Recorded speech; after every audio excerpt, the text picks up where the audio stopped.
Where was No. No, hold on. Unless you ready to go. Oh shit, it's too late. What's two? Oh, nice. But in the round up, put the town up, I built this thing up from the ground up. And if I bounce up, I get my crown stuck. Green light go, got the east side flow. I'm a giant in the space like FIFA 4. All the kids sing along like EIO. Every time when they see my show, thinking that it happened overnight. Yeah, it didn't. In it for the long haul flight, committed.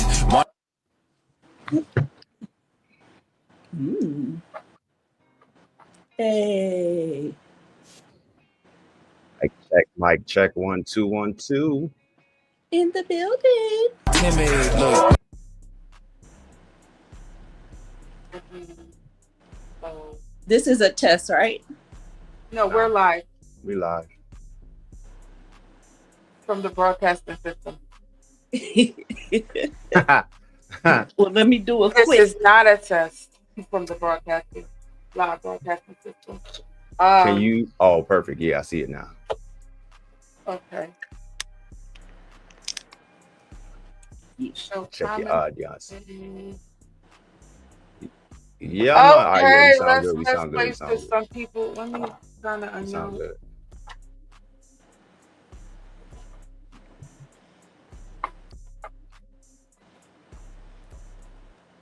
Oh, I gotta push the. Well, first, I just want to start off by saying, Anya, I'm so proud of you. You know, from the $70 scandal. You know, who would have known that the $70 scandal? No, that's would where have we turned into a start. podcast? Yeah. Who Why would not? have thunk it? Who would've- Wow. Wow. Well, I just want you to know I was probably the first in line to pay my $70. All right. I was. Listen, I probably bought the kitchen out, bought the bar out, everything. Yeah. I was first with my 70 right at the door. Like, yeah, give me that. I'm not gonna hear on your mouth today. Not tonight. But you know, when I really broke it down, if you're not going to invest in soap, water, and toothpaste, will you invest $70 in a Clash? And I think that's what we need to get into today. Why not? Why not? No. Yeah. Why not? So Smalls, what up though? Oh, I'm here. I'm chilling. Chilling. I'm up off like what, 2 hours of sleep, 3 hours of sleep. You saw me. I was up Yeah. early. I know we're not going to get into it yet, but that Clash from last night. Yeah, we're gonna have to talk about that. No, your mama ever tell you that she gonna clip your wings? Your one of your guardians tell you they gonna clip your wings when you acting up. Yeah. I'm just saying, it's just a saying that they used to say. I don't listen. I was doing this while I was watching the Clash, and it was like I wasn't really impressed, I guess. I don't know if anybody else I am feels so that way, happy that Anya chose you to be her her producer. Oh yeah, is that my title now, producer? Yes. I'll take it. Yeah. Why? Because I'm honest. A lot of people are not gonna like that.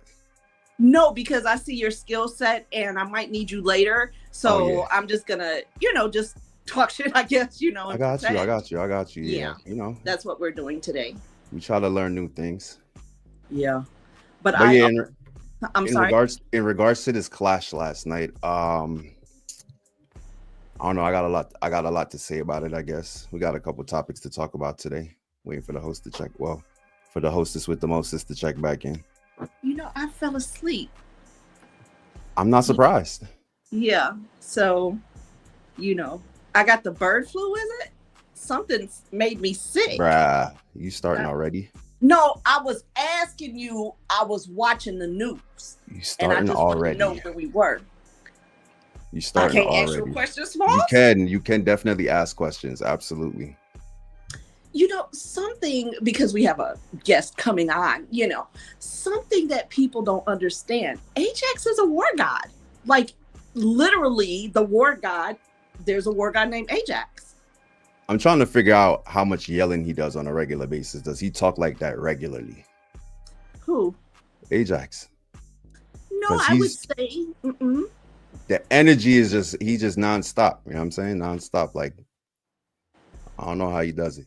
well, with gods, when it's time to show their power, that's what they do, Smalls. Ajax is your god? No, Ajax is a war god. Sound My god? god's up there. Sound god? He's a war god. That's what I got for you. I'm not. Yeah, they try to put labels and say who's the greatest and the king and all this other stuff. I don't get into those things. Where is my hostess at? I mean, Blood Posse is the number one sound, but what I'm telling you is, I wouldn't necessarily say. No, my son are the number one son. Volume 1, Big Up Lion Face. My son are the number one son. Yeah. Can I say, I love that you guys started giving clashes too. You say started giving clashes what? I love that Volume 1 started giving clashes. And you mean like taking clashes? No, I saw you guys promoting a clash. Which clash that? Oh no, we got the Represent Your Sound that we do monthly. See what I'm saying? Okay, so it's a hardcore juggling. Yeah, pretty much. I mean, you just come represent your sound, open up your dub box, all that good stuff. Okay. You know what I mean? So nobody's flinging word after the next person. I mean, you can. You definitely can. I mean, we don't tell nobody to come there and lock their mouth. Come there, throw your dubs, throw your subs, do whatever you want. Absolutely. Hell yeah. Absolutely. Hey. So it's a clash. If you want Tony in a clash, you can Tony in a clash, yes. If that you want to do. Yes.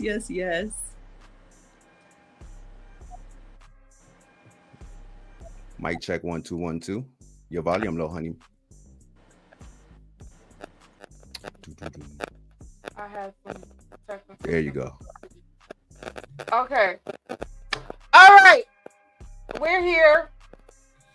Right? We are live. You have some congratulations going on. Jeannie threw me all the way off with that $70. Man, I am so happy to listen. That $70 thing, I don't even know if I really want to address that right now because we got such a packed filled show. Wait, do you have your phone next to your headphones? Yeah, because let me see. Let me turn off the Wi-Fi. No, put your phone on airplane mode and then connect to the Wi-Fi. I believe is how you live here. There you go. Okay, that's better.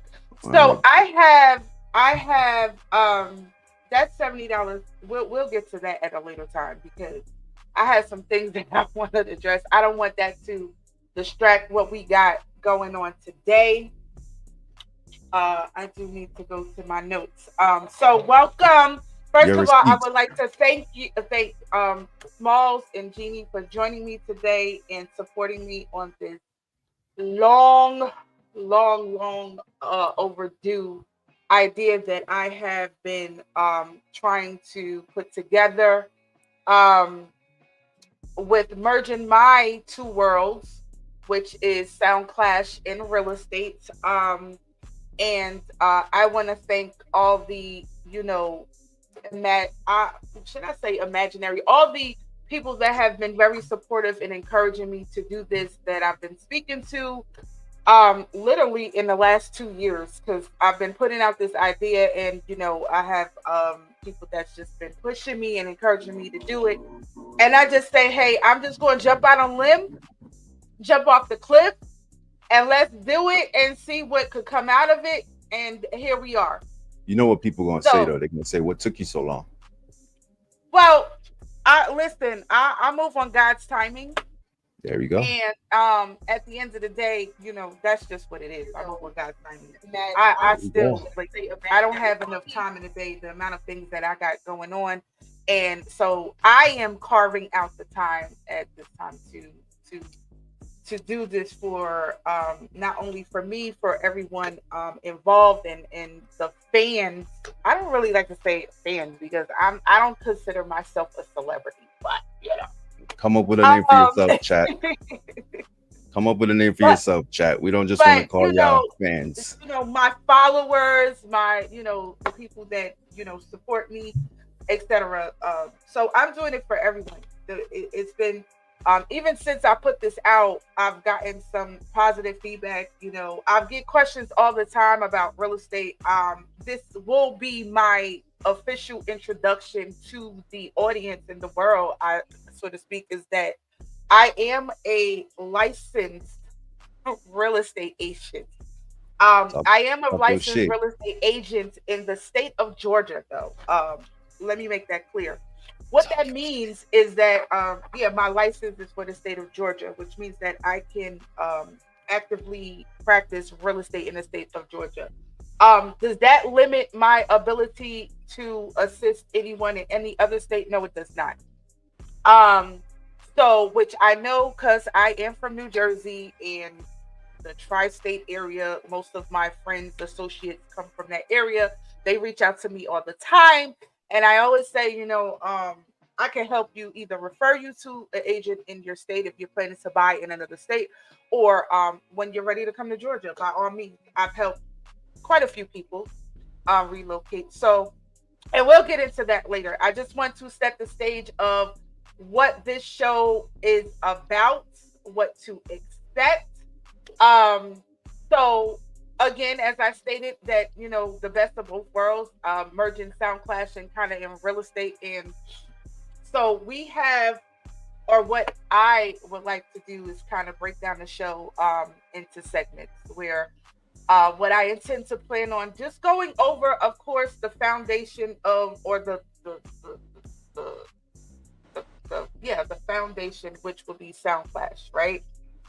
Your Going introduction to Sound reviewing Clash. reviewing these sound clashes, and we There do we have go. a special guest scheduled for today that will joining us later on in the broadcast. I was in live attendance at the most recent clash, which was Block Posse and uh versus King Klepto. I am like fresh off the plane, so I am tired, You still smell like New Jersey, exhausted, son. and Smelling like New Jersey. literally I was there to almost the doors closed last night. So we have a lot to discuss. We have a lot to cover today. But I just wanted to give a brief introduction of what to expect. I want to introduce a segment called Who Dubbed It, which will, and we forgot to do that. Eventually, we will put up a poll and get some audience engagement of what Who Dubbed It is. What Who Dubbed It is basically what I would like the audience to engage in, where I put up the question after a clash, who dubbed it? And basically it's kind of self-explanatory. Who do you feel played the best dub for the night? And that can be a dub plate or a custom. I like that.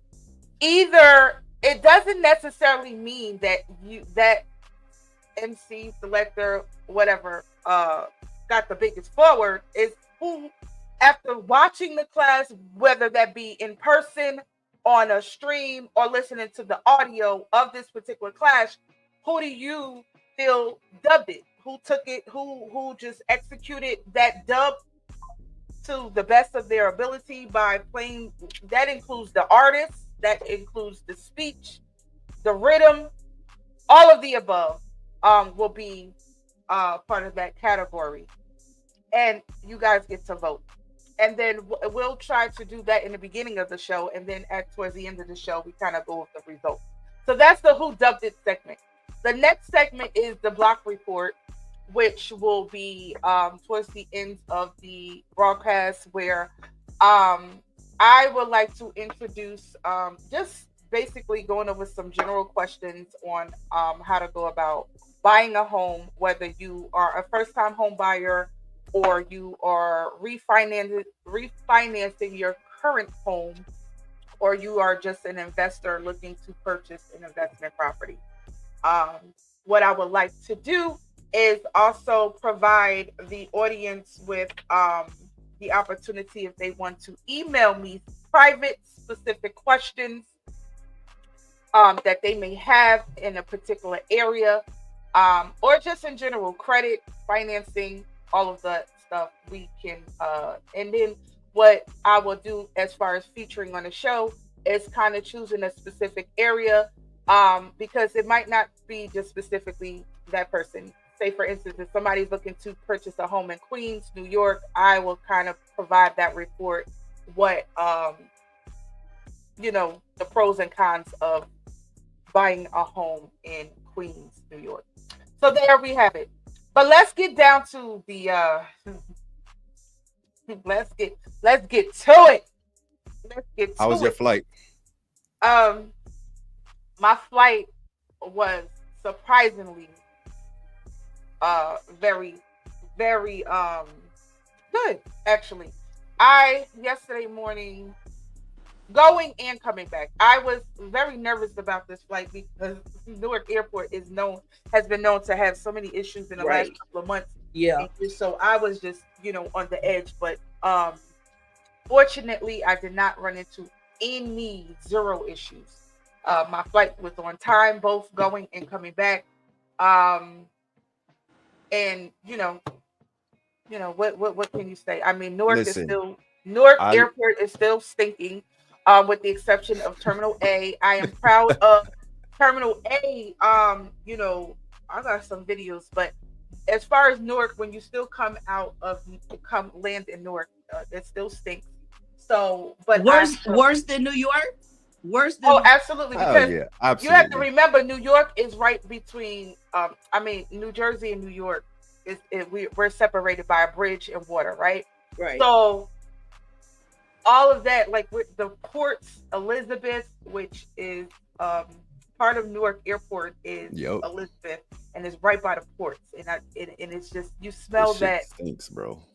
Smell that stench coming from. When you're on the turnpike. I be arguing and defending people like, "Oh, you from dirty Jersey?" Yeah, but you can't say that. Only I. Right. Say that. Like I can talk shit about Jersey, right. Because that's just what it is. But so there you have it.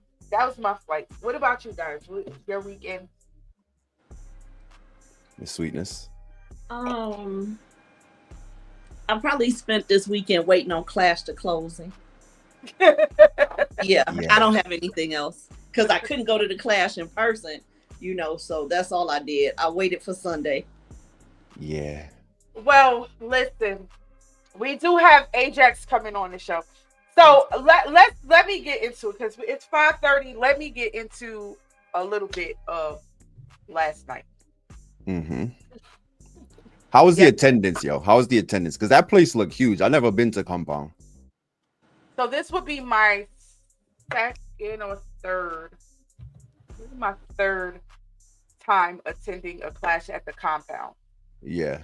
The Compound is very, like, it lives big up like to Prince, its name. Big like Prince Hall. Lives up to its name. It's a large compound. It's a very large venue, very spacious venue, I should say.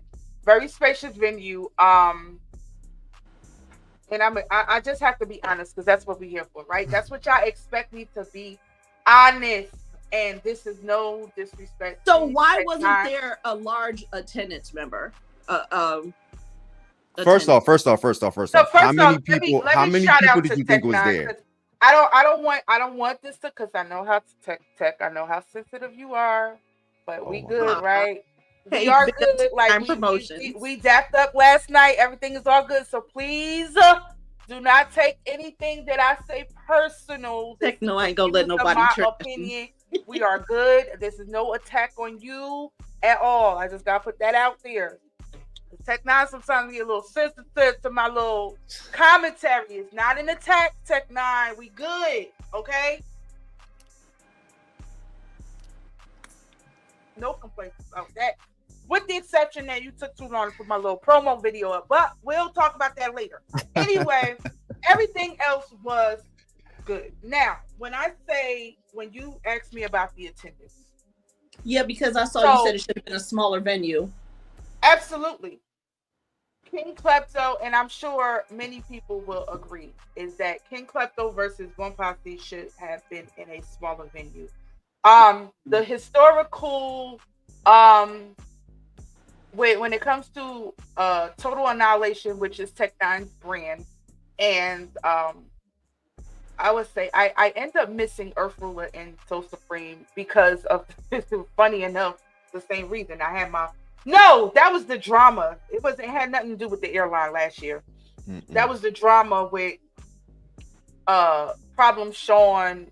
Oh no, I'm thinking about you Gyro. know what? So You what talking you about were talking about Gyro was and Total Annihilation. Gyro versus Soul Supreme. So Supreme.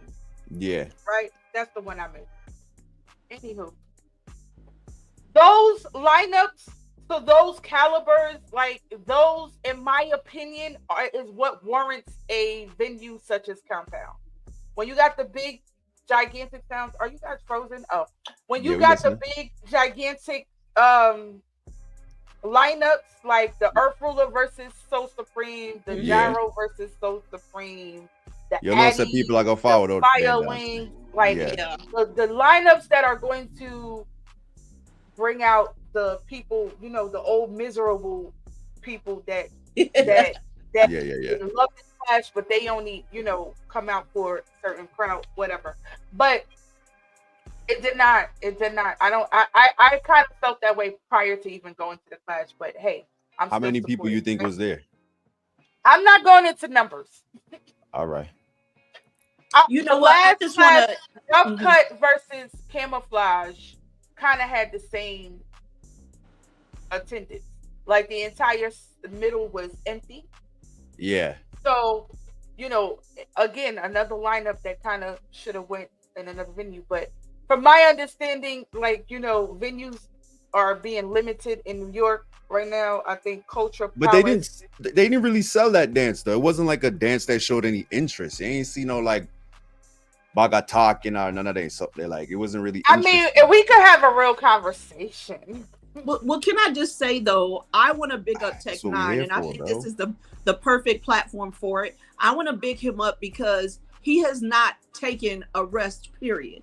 There's been no gap in between his promotions. That's not true. So I want to make sure I big him up. That's not true. Okay, what's the gap?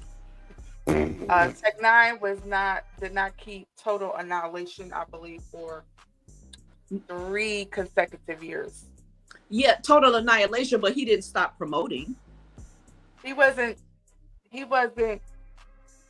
if I'm not mistaken, at least 2 years he didn't keep anything. Yeah. Coming off of COVID. He didn't keep a dance that got locked, that got shut off by the police right after COVID or during COVID. Outside. It was outside. Yeah, I think so. Or unless that wasn't his dance. I mean, it was. Listen.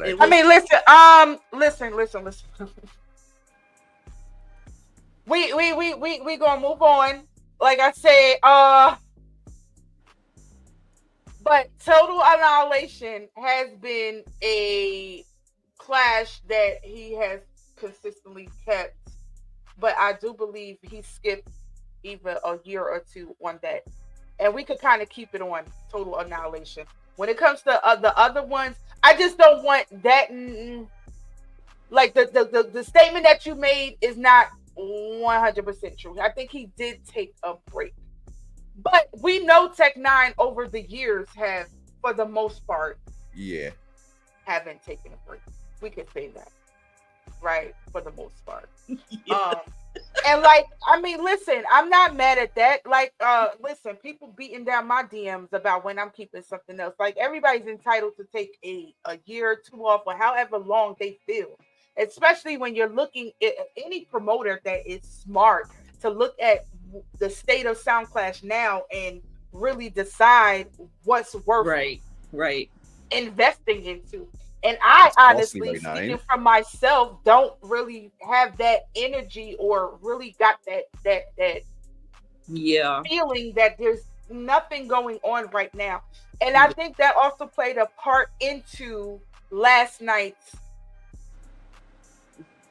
the vibe, outcome, because I feel like that for one, I've had this conversation in a WhatsApp group, so nothing I'm saying should be maybe surprising to some, but I've been very expressive of this. Is that for the last 3 years, I've seen the same sound rotating on different flyers, which, in my opinion, devalues their star power, because then you're out. Like, what is the demand to see you? Like, what is the interest to see you? Like, it's like we're gonna hear the same dubs. There's nothing that really. What you trying to say though? Like, some niggas is just clashing too much, basically, or what? I hate to put it that way, but there's no other way to put it. Yeah, I mean, we're not here to be political. If someone is whoring out their price, then we're just gonna say that. Just say that. Because the price aspect is separate. What I'm saying is that for me, it's just like with anything else in life. If you compare it and look at it this way, like, how many times do you continue to watch the same movie before you get tired and exhausted? Yeah, like, too much. Okay, I'm ready to move on to something else, right? Yeah. Like, we have our favorite actors, we have our favorite rappers. Okay, prime example. I think this is a good segue to even talk about Lil Wayne. Lil Wayne just dropped the Carter 6, right? Yeah. And I am a hip hop fanatic, right? Hip hop is one of my favorite genres of music. I'm hip hop all the way. I am a Yankee. So I grew up listening to hip hop and rap. So some of my favorite artists from the 90s, 2000s, my expectations are high. I love to listen to nostalgic hip hop and rap. Lil Wayne just dropped the Carter 6 and it's trash. Everyone is saying that. Yeah, I heard the same. I didn't even listen to it yet. I listened to it twice to make sure I understand that it's trash. Why? So I use Lil Wayne as an example because our expectations from people is like, okay, Lil Wayne hasn't dropped the album in how many years? So it's like, all right, I'm waiting to hear what Lil Wayne has to say. I'm excited. My excitement is, I know the same person, right? I know Lil Wayne. Mm-hmm. I know Lil Wayne could put out good music. His albums has been like bangers. What you mean? They bangers. So when you have that level of expectation and then you're like, you feel let down. Like, come on, man. So that's how I kind of view these sounds. That's just like, I wouldn't get so excited. I wasn't so excited to see Klepto because Klepto have been clashing all year and we're only 6 months into the year or within the last year. Now, people are going to fight against that with me because they're saying, but then the other side of that is that for Polly, maybe it's an advantage to keep clashing because he don't clash enough. Of course. You understand what I'm saying? Yeah. But as a fan, I don't want to see you too much because probably been clashing a lot for the past couple of years. To be honest with you, if we gonna really talk like 2 years. Yeah. And for him, that's the advantage for him as an MC, but as a fan, for me, and other people may feel differently, but for me, Hennigan told Ajax last night. He said, "Yo, me clash more America than you." I started rolling. See, and then let me talk about Blunt Posse. He do forward over the border. I can appreciate how Blunt Posse operates because regardless, people will say like, yeah, they only clash 2-3 times a year. They don't become common. I don't find that to be a problem. Like, yeah, I mean, you run your sound the way you want to run your sound. A sound should clash is about 2 times a year. Me miss you. I want to miss like you. Camouflage. Like I ain't see what they gonna bring. I ain't hear from. Yeah, but when is the time to take that break though? Like right now, do you think Klepto should just hold a juggling for a year or two? Or some juggling? He's been taking quite some beatings, including last night. Last night, and get our ass beaten last night, man. I lie. Last night, and this goes into another part of this that I can't stand is that the no voting, no announced winner part of it. Yeah. Right. which is something that is a format that Tech Nine uses for his no judges, no voting. I think when it comes to that lineup, that should not apply to that lineup. I think those rules should apply to more of a higher caliber clash, especially when you got the two sounds as rivals. Yeah. Hey, there's some. Were you just throwing two sounds together? Huh? What they saying? Lion faces in there. From volume 1. Volume 1. Yeah, on your Facebook. Oh, I don't see the comments. I see the comments on YouTube. What they saying? Oh, he's just hailing you. Oh, so I don't going back to I don't necessarily believe that the no rules. Well, I'm against no rules, no voting in a clash. Period. I hate it. I am anti no rules, no voting, no announce of winner. I'm not so hung up on the trophy aspect, trophy, no trophy, but I feel as though that it just needs to be a decisive, clear, understood decision when you are putting on a sound clash. Now, who does it another way? Hey, what works for you works for you. For me, the chances of you seeing me have a clash with no rules, I actually tried it with King Shine versus Innocent because I was bullied. Whoa. Shit. I was bullied into a no rules dance. Oh yeah. And Jimmy not so much. Jimmy ain't go as aggressive. Back then he wasn't as aggressive about it, but I tried. Big up. And hey, whatever works for them works for them. I don't like no rules dance, bro. I don't like no rules dance.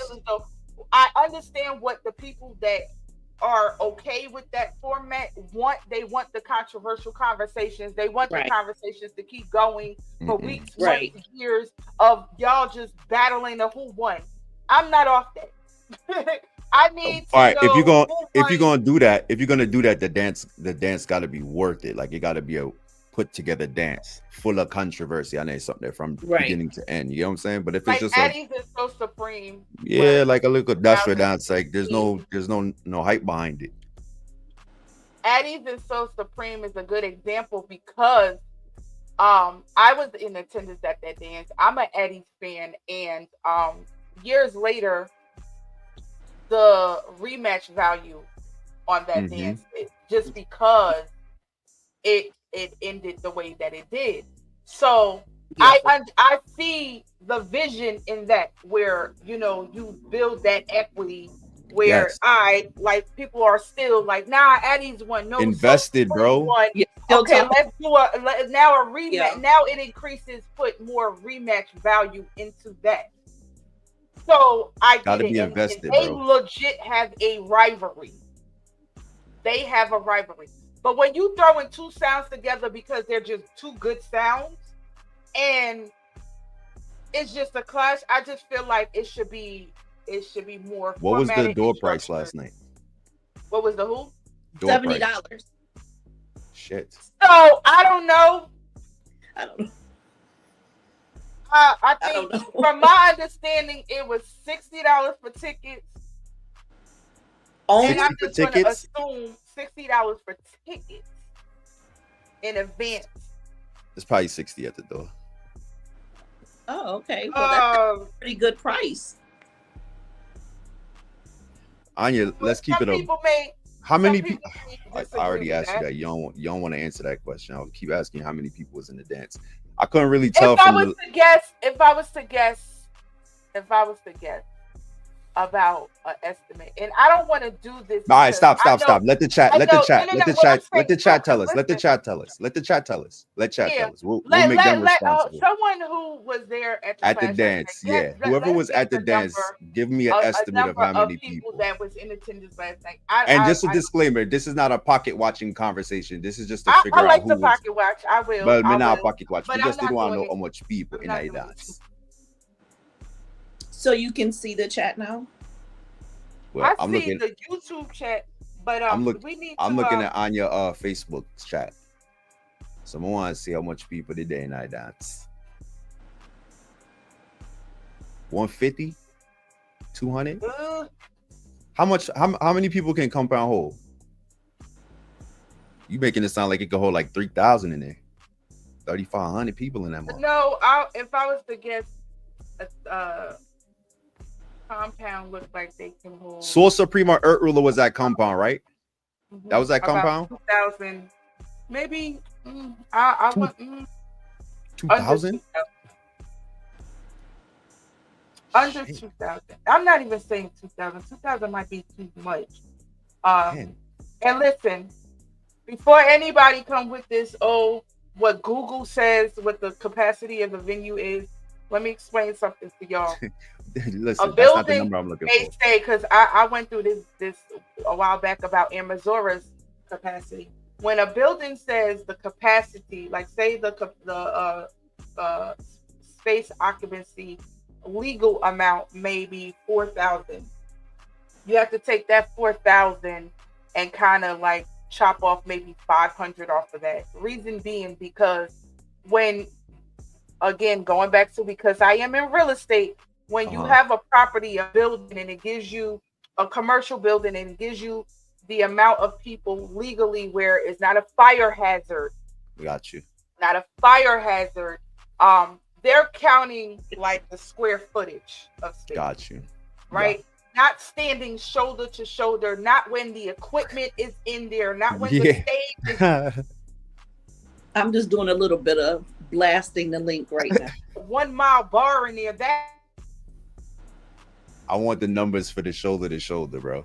It's not 4,000 anymore. No, I want the numbers, the shoulder to shoulder numbers. So that's what I mean. About 300, 350. Yeah, that's a fair number, a fair assessment, like 300, 350. That's not bad. A fair. Oh, you know why I can't? That's not bad though. I got my phone on airplane mode. All right, we also have to send Ajax the link. I did send it to him. Oh, okay, good. So before, as we prepare for him to come on, so let's get through this real quick because the clash. Polly, my expectations for Polly. Wait, before we go into last night clash, let me spend about 5 minutes on. Let me spend 5 minutes. I'm about to time you. Let me get this. Put the timer on, please. Let me get this out the way.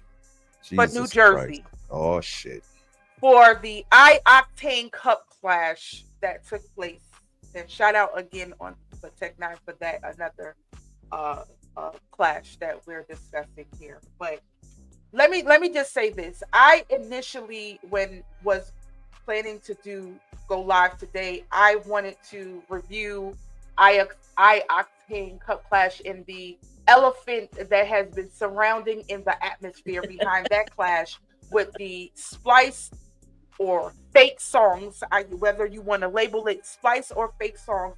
My approach was going to be different because of the respect I had for the party involved, specifically Syndicate Sound out of New Jersey.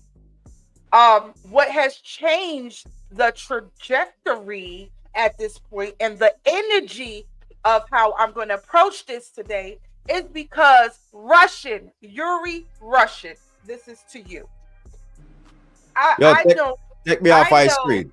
I know that you intentionally went live to jump in front of because you just need to be a part of something. You got this itch that you just has not been able to satisfy.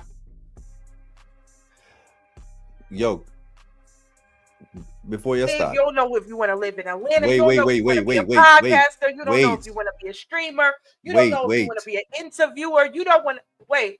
I'm no. going too far. Wait.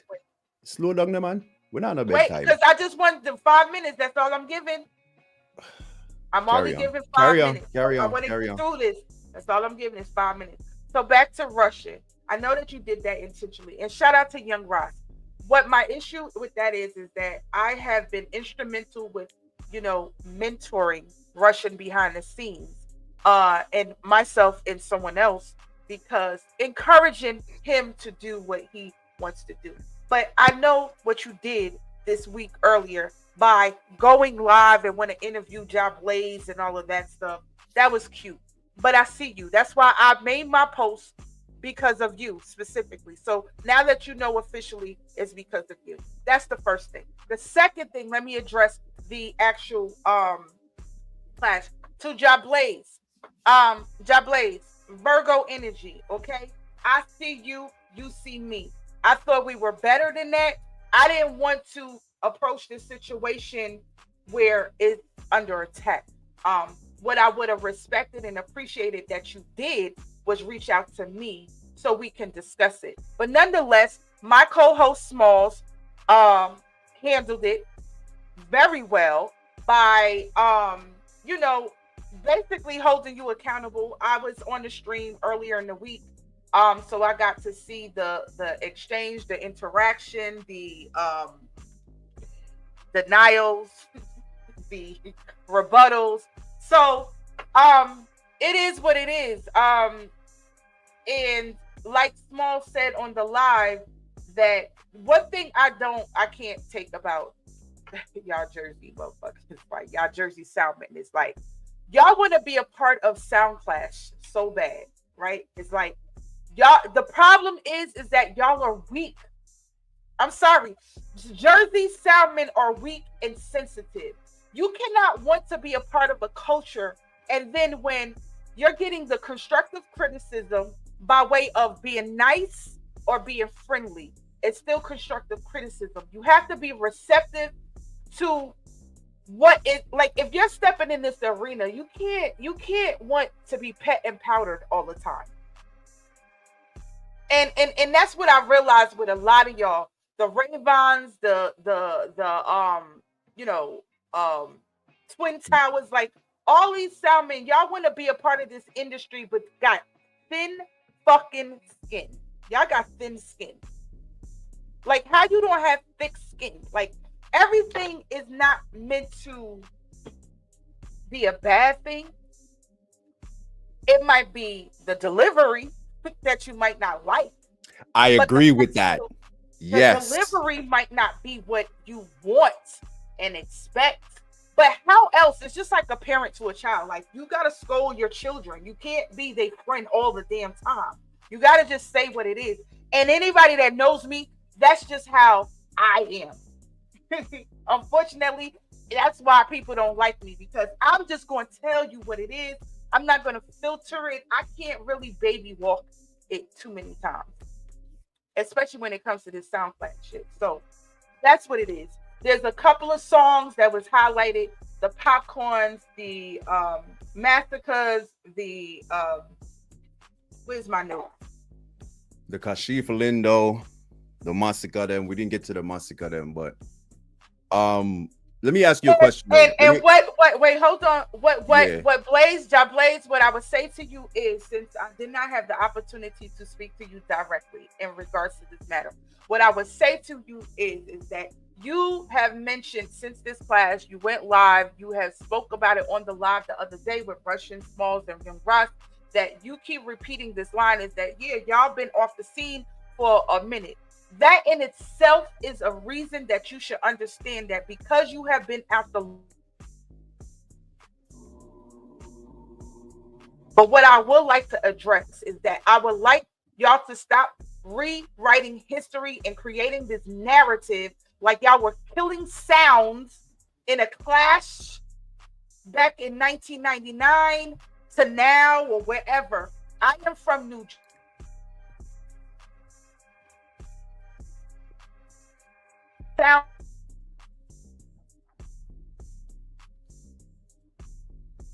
Internet, because I hit my thing. New Jersey did not have a lot of sound clashes back in the days.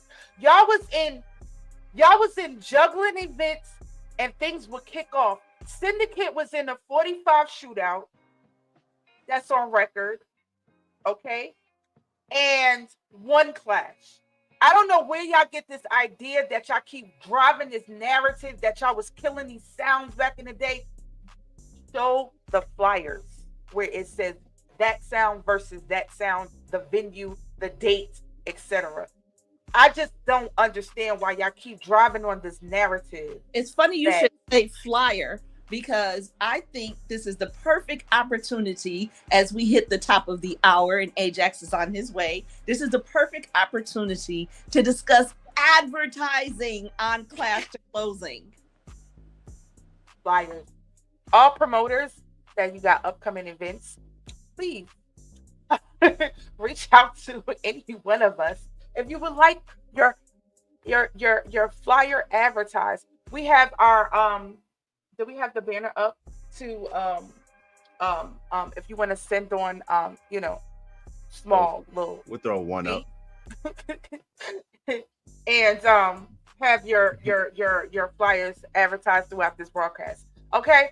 So, yeah, I got like 2 minutes, but yeah, we'll I'll address more in depth later. Anybody wants to go into details about that, because again, I need to address this issue that these sounds from New Jersey keep putting out this narrative in the late 2000s, 24, 25, and presenting this false facade like they were in all these clashes back in the day that did not exist. So when it comes to dub cutting and dub voicing, obviously you will lack that knowledge because you were not that involved with knowing the actual links. But nonetheless, you got something to say, Small? Real quick.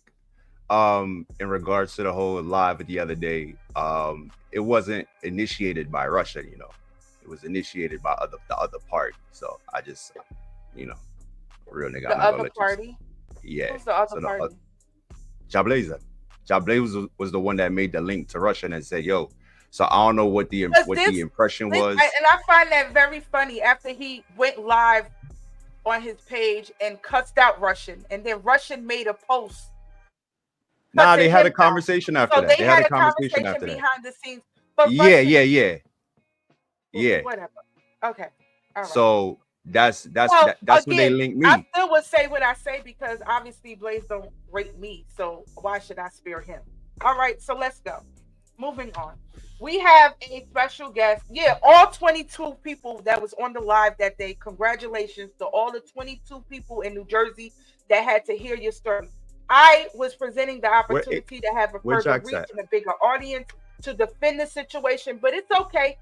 All 22 people that was on the live, on Russia's live, I hope he is satisfied with the 22 people that he saw and heard and got his voice and his point across. Good job. Let's move on. Oh, real quick, because I like the clash was in New York, so I would think that you would want to, address the issue on a bigger platform. But nonetheless, let's move on. So that's that. That's all I want to say about that New Jersey issue. I had to get that out the way. But we're back. We're here. We have a special guest that is coming on. Did you send him? I know Jeannie said she sent him the link, so I'm waiting for him to forward over into the green. Let's see. Yes, we are at the top of the hour. It is 6:02 p.m. and I think it is a great time to reset and again tell them the concept of Clash to Closing with host Lady Anya. So if you wouldn't mind, for those who are just joining, because again, we're at the top of the hour, can you please let us know why now did you decide to do a podcast And why is it called Clash to Closing? Okay. I'm sorry. I was looking at these messages. I got her looking creepy. But me, I look creepy. Hold on. Who say you look creepy? Rude. So DJ Smalls, can we talk again about? Oh, I'm sorry. I got distracted. I'm trying to reach out to Ajax. Hold on. Yes, ma'am. Yes. Why did Clash to Closing? Why did? I'm sorry, Jenny. What was your question? He's doing it from his laptop, so he'll be here in a second. Okay. Well, yeah. I'm sorry. What was your question? We're resetting because we're at the top of the hour. So we'd like to know, why have you decided to do a podcast, and why is it called From Clash to Closing? I decided to do a podcast because I wanted to merge both of my worlds that I both invest so much passion in both sides, sound clash and real estate. So why not merge both together, right? Everybody needs a place to live, right? True. My demographic age group is, I guess, the 40s and above. Like, we should all be in a position or working towards a position to own a home, right? What's going to be different with your podcast as opposed to all the other ones that we get to watch? I love her questions. Well, like Team Toilet, we don't really we have more of a educational background of Sound Clash, and I am at least a decade in. You know, I didn't just come out when COVID happened. You know, I have a strong network from America to the UK to Canada. So I want to, you know, have a platform where I can, you know, provide a platform that my associates from around internationally, the world, where I am known, you know, the world, where I need a drink. Shout out to Chow Willis, War Report, you know, shout out to them over in the UK. If we could also ask, what are we going to expect from Clash to Closing moving forward? Like, what type? Hold on. Can I get my brag off real quick? Hold on. Can I get my brag off real quick? And shout out to, you know, Jill and her husband over there in Canada. Like, I have friends all over the world that I would like to just, you know, bring to one place, and that we can interact and engage and have these real conversations about Sound Clash. And again, like I said, educating this audience on real estate. A lot of people reach out to me asking me questions, whether it be financial questions. What do I need to prepare to buy a house? I'm looking to buy a house, whether it be their first home or their second home or multi homes. I am here for it. I'm one of your testimonials, just so everybody knows. Yes. Absolutely. Well, I listen. Since Smalls is more than comfortable sharing that information, I wouldn't share that because my privacy. I respect the privacy of my clients. You know, if they choose to share on a public platform that I was their realtor and I was the best at what I've done for them. Yes. I'll leave it up to them. I don't, you know, volunteer, you know, people. I do it privately, so why don't I do it publicly? Yeah. You're the best at what you do. Yeah, but what I'm saying is I wouldn't be the one to say, hey, I help small. Cool. Like, that's disclaimer. You know what I'm saying? My clients. What type of guests are you going to have? What type of guests are you going to have on Clash to Closing? Eventually, well, today will be our first guest with Ajax, coming off a win I'm going to say a win from last night. Eventually, I would like to interview in-person interviews also, as well as virtual interviews from sound from the sound system industry. Sound. I'm sorry, I got distracted by the comment. But from people from the sound clash industry, whether you are a sound owner, you are an MC, a selector, mixer, whether you plugged in the laptop for 2 seconds, you know, are you a streamer? I will, you know, I'm open to interviewing anyone sound clash related. That includes Dub Electric, like any form of to have the audience get to know you on a different level other than us just seeing you in a crowd or just out and about. Will there be a balance of women? Because that is definitely something that I would say is missing. Will there be women on your platform? That is up to the women that are involved in Sound Clash. Because my experience has been that, I totally retired the idea of putting on a all-female Sound Clash. My experience is that I'm cool with just about all of them. I'm trying to think. You know, we got Anna Crystal. We got that like somebody like her would be good to interview. We got Lady Kaya.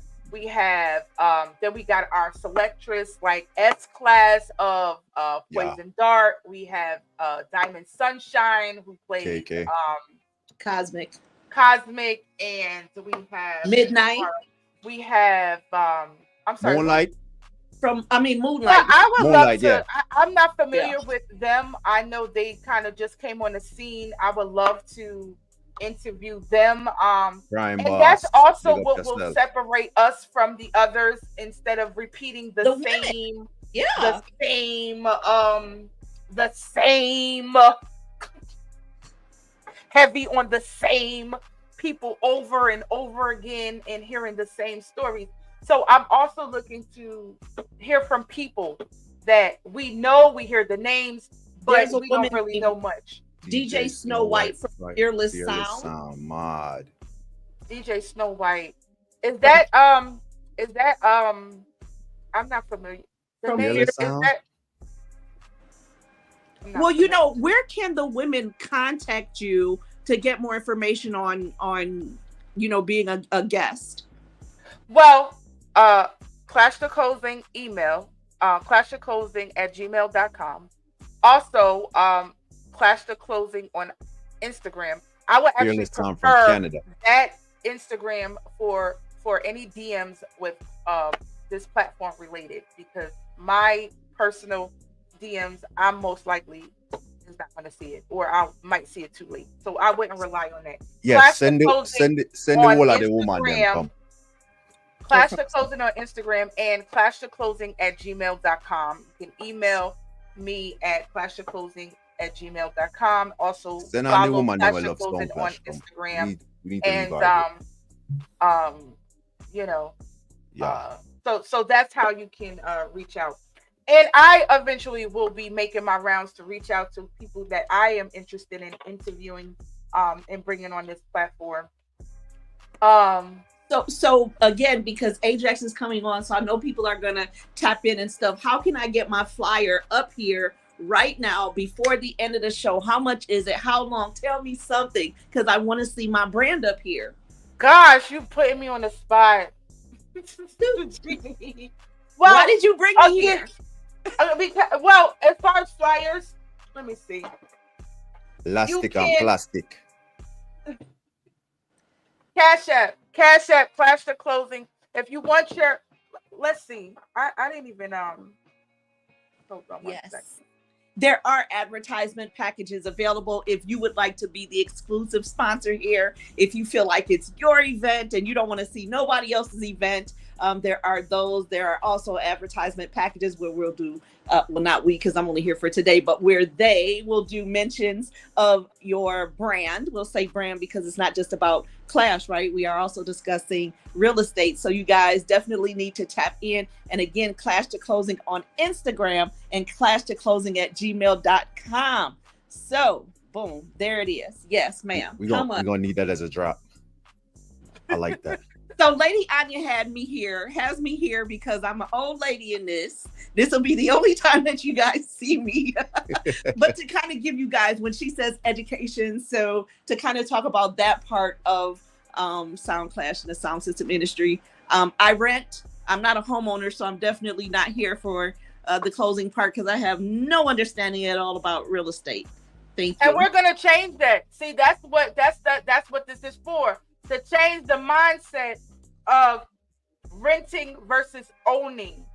And I know that it's because you New Yorkers, y'all are embedded in that mindset because I'm a Detroiter. I'm not a. Well, you live in New York. What up, though? What up, though? Yeah. You live in New York, and New York is the city of dreams, and you know that's the idea that we are groomed. Yeah. We're not educated to want more because that's what we are used to. Yes. And I want to change that. I got to change that mindset to get out that mindset that, you know, renting, because I can't imagine, for what I do know, the New York residents, the amount that y'all are spending in rent for the space that you are spending it on. I promise you, it's a beautiful world that exists where you can cut that in half. The cost, man, the cost. Oh my goodness. I promise you, if you guys stick with me, I will help you understand that the difference between renting versus owning, especially in New York, which New York is one of the highest cost of living states to live in.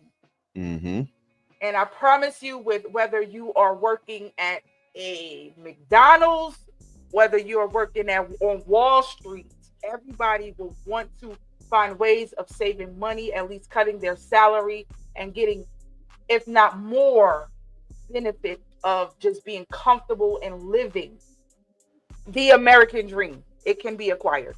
So that's what I'm here for. Okay, when it comes to real estate. So hopefully that is my goal. That is my goal, to at least help one person go from renting to owning. That's why I do what I do. Okay. Helping my people out. I like to help my people out. My people. We gotta do it for us. We gotta do it for us. Because guess what? The other color people, they're not gonna give you this information. They want to keep us in a bubble. We got to get out of that. It's a lot. Before we bring him on, your guest Ajax from Blunt Posse Sound is here. But before we bring him on, can we give him a proper introduction and let those who may not know who he is? This could be those of us who are under 40. I'm 30. Anyway, for those who are not familiar with Ajax, who's not familiar with Blunt Posse Sound, can we please get an introduction for this wind clipper, please? Thank you. Okay, so coming to the stage, I would like to say this, that I am confident in saying that I don't call too many people my friends. Okay, I don't call too many people my friends. Ajax is a friend to me. I've known him for many years. We have our little spat over the years, but at the end of the day, I have a high level of respect for him. Him and his little, punk show on Soundchat. Oh my God, yo. Oh my God. I have a lot of respect for this man, and I appreciate him coming to the stage. If you guys do not know who he is, he was in a class last night, which I was in attendance with King Klepto and Blunt Posse, and we'll get into the interview part of it a little later. But welcome to the stage. We have Mr. Ajax, not Clorox, but Ajax. Ajax. You don't know your screen there, brother. I don't know if I do that. Oh my God! That sounds like a now. Now you're not. Man killed a bird last night, bro. Yeah, my voice. You're not putting on your camera. Oh, my camera is on. We don't see you. I don't see you. Airplane. I see the name, but I don't. Yeah, I don't. What do I? You got one of them laptops that got the cover over the screen. Nah, no cover on it. I see the green light, and I saw myself when I was in the waiting area. Yeah. I don't see. Wagwan G. Welcome. You sound like you tired. Hell yeah. Nah, I'm not tired. I'm awake. My voice. Night. I'm tired too, so I get it. I'm still trying to get some energy. So welcome. I mean, we just gonna have to work with your voice should sound like that. Your voice definitely should sound the way that it sounds right now. Nah, I need that. I'm trying to get the camera up though. Okay. I want to prove that I have a neck. Oh shit. Wow. Hey, yo. Because all morning I've been getting neck jokes. Yo. All right. I mean, that would be a good reason. Yo, that is too funny. That would be a good reason. Okay. I hit star cam. It doesn't. All right. Okay, something's coming up. Something's happening. Yeah, the logo coming up. The picture is up. So how I can't. So when I take it off, it goes blank. Yeah. See. Probably the settings on the laptop for the cam. All right, let me go to it. Smalls, Lion Face said having turned off and off, on and off the camera. Have him turn off and all right. Yo, I got before the show, I got a nice hot pressed dub. You know that? Wait. No, Ajax threw me off because I'm trying to understand where. I guess that's the only thing probably to go on with. Like, so he kept trying to beat that line to death, but it's okay. It's the way Ajax. I mean, it's the way. Wait, so did you get to watch the clash by stream at all? No, ma'am, I was sleeping. Oh Lord! So you missed lady, prop. You missed the prop. You missed the prop that Ajax. GD looked at you like, "You, what are you really asking me, bro?" The parrot, the bird. You missed all of that when Ajax brought out the parrot and the bird. Yeah, that was funny. Lady Ann. Shout out to Lady Ann that was in the building last night. What? Vintage Sketel. Yes, Lady Ann was definitely in the building. She was there to support her Ajax. You know she don't play about her Ajax. This nigga threw a whole bird in the middle of the dance, yo. Yeah, don't play about her Ajax. Shout out to that one. All right. Oh yeah. You got a Mac, right?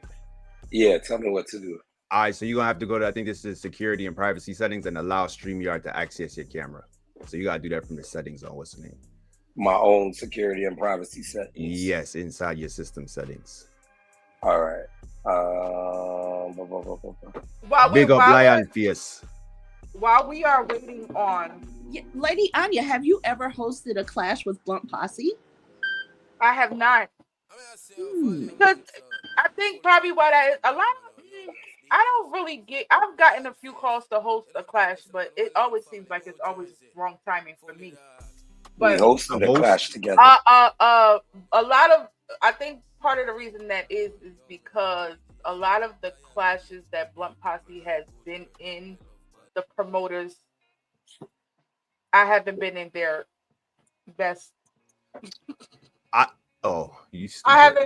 haven't been one of their favorite people. I should say that. All right. Well, what do I do now in security and privacy? Do you see like a plus sign there? It should say like allow access or allow access.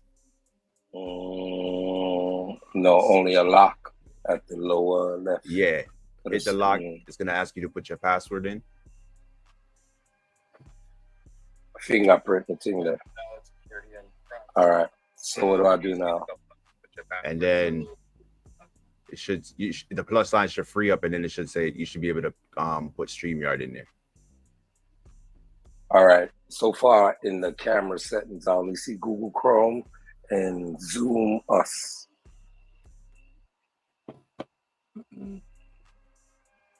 Okay, now I think I'm able to see the comments. Shout out to Sean Venom.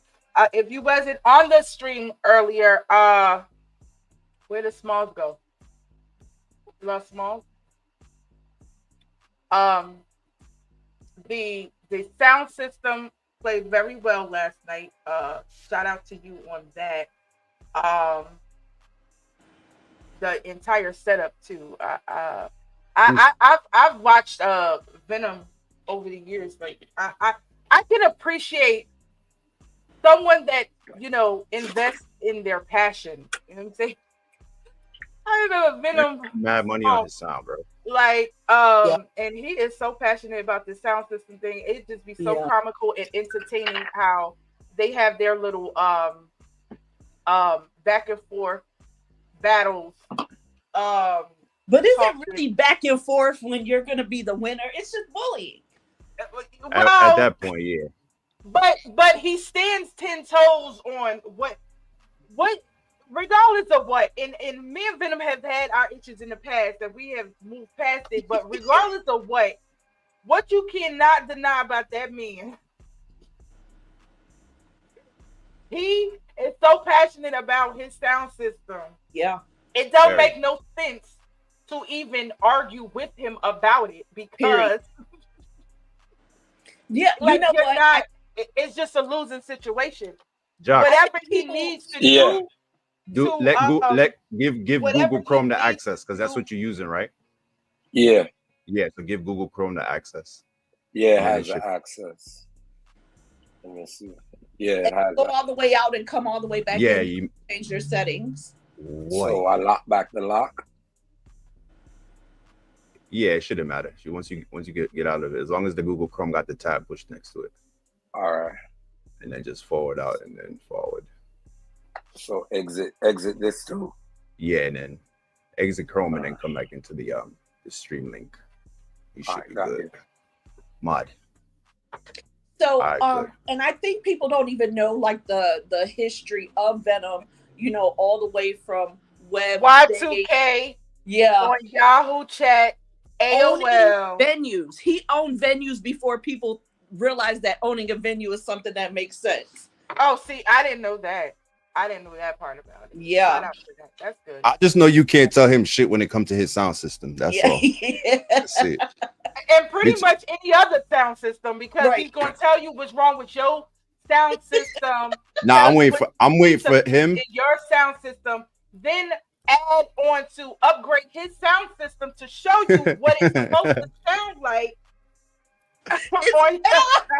Yo. Like, that's just a different level of commitment. Like, there we go, Ajax. There we go. Sound system to display. Listen, this is how it's supposed to sound. We're not done, so there. There we go. We got Ajax. Hey. What's up? Muncie, I just want to show you I do have a neck. He just want to show his. He got a neck, y'all. Well, go on. Listen, Benzino. Yeah, that's crazy.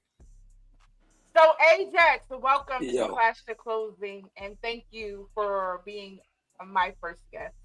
Thank you for inviting me. To set it off. So, I don't know if you were listening earlier. I went into a little bit of last night. Mm-hmm. I also addressed the whole thing about the rules and everything. Yeah. Shout out to Tech9. And I want to ask you now that you're here, because my perspective is different. I'm totally anti no rules, no polls, no declared winner. How do you feel about, especially after partaking in the clash last night with those rules? What is your take on that? It really don't matter. It's whatever the promoter requests to me. So if he say no rules or whatever else, at least we know it's a dog fight, all out war. So it really doesn't matter. But do you feel in hindsight with the results? Because most of everyone that I've seen so far, including myself, are declaring you the winner of the clash last night. Yeah, well, Polly admitted it. Polly admitted that. Did you get it on camera though? Did you get it on audio? Yeah, because I mean, he was doing a lot of record that. Yeah, because we need that on record. Oh nah, he knows. By next week, you know, him lock you off, you know, remember that, you know, bro. Because remember, tomorrow is quarterback Mondays. You know what I'm saying? But maybe if he did say it last night, he probably will say something different tomorrow. We don't know. You saw him in the advice corner, right? The little corner with everybody giving him advice on what he should have did. That. God. Yeah. Last night was so comical for so many reasons. So let's get into it. Yo, first of all, I want to say big up Tech9. Definitely. Big up Tech9. Select us. Excuse me. Select us. If Tech9 look shout you for your bookings. Just link him forward. In money good. Oh, the check clear. Oh, the check clear. We heard it first. This is an exclusive announcement. Because we have to be honest. It's been some it's been some rumblings in the past, but we have it here exclusive. No. Ajax has co-signed that the check is cleared. Any selectors that is going to work for Tech9, if Tech9 reaches out to you, the check clears. That's so shout out to that. That is very important, especially in this day and time, that we put the stamp of no. Tech9. Oh. Yo, that's good.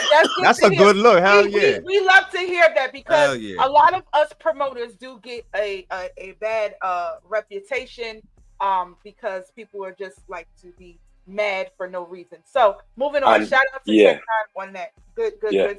Okay. Yeah. So last night, Blunt Posse versus King Klepto. Mm-hmm. Let's get into it. What was there any specific strategy using that you prepared to clash King Klepto? No, the strategy was to take him out and drown him. Just drown him in songs. Because we knew he ain't have songs. We know, and once we started hearing songs remixed on 4 or 5 rhythms, because we do our homework, we knew automatically that it's a one-trick pony. So basically, he have more children than Dubs? I'm dead. I don't know about that. I just wait. No, I just wasn't. I can't hear. I didn't know if that's what he said. I'm sorry. No, I don't know about that. Every clash probably got 20 different baby moms, yo. I misunderstood what he was saying. His voice, because he was working last night. I thought last I heard, he said 9. Nah, 13. 13. 13. Yeah. The number changes every time we hear about it, so we don't know what the actual true number is. But shout out to Polly. You're welcome to be interviewed next. If you're open to it and you have the opportunity to defend anything that is said here today. But today is all about Ajax and Blunt Posse. Blunt Posse.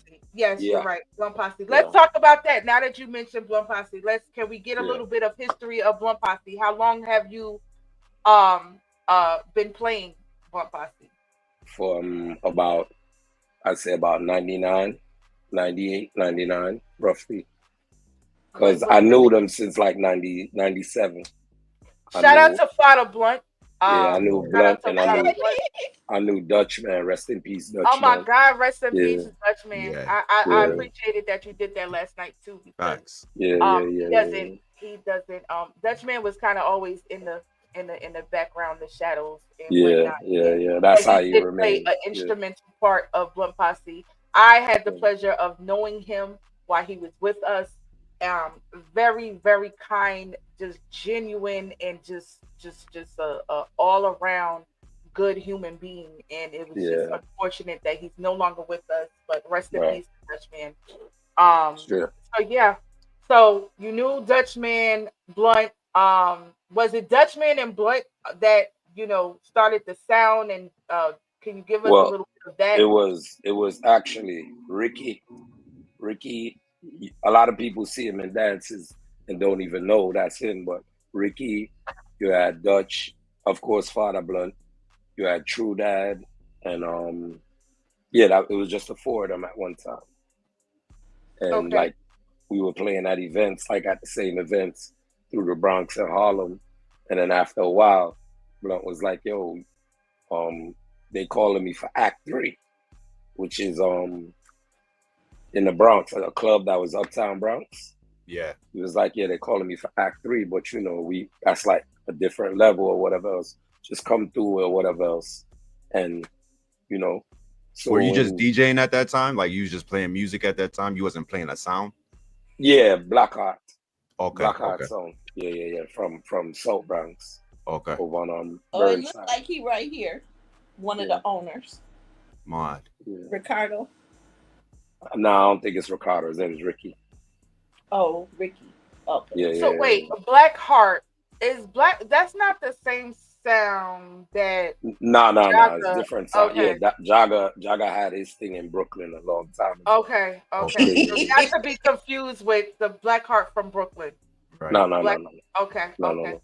And we used to do like house parties. We used to do like, the little illegal clubs, the clubs that look like they closed, but parties going on, all kinds of stuff like school events, gymnasiums, all that stuff. So from that, so he just linked you for a date and just say, "Yo, go do your thing." Yeah. And so happened the first date was with Kilimanjaro. Wow.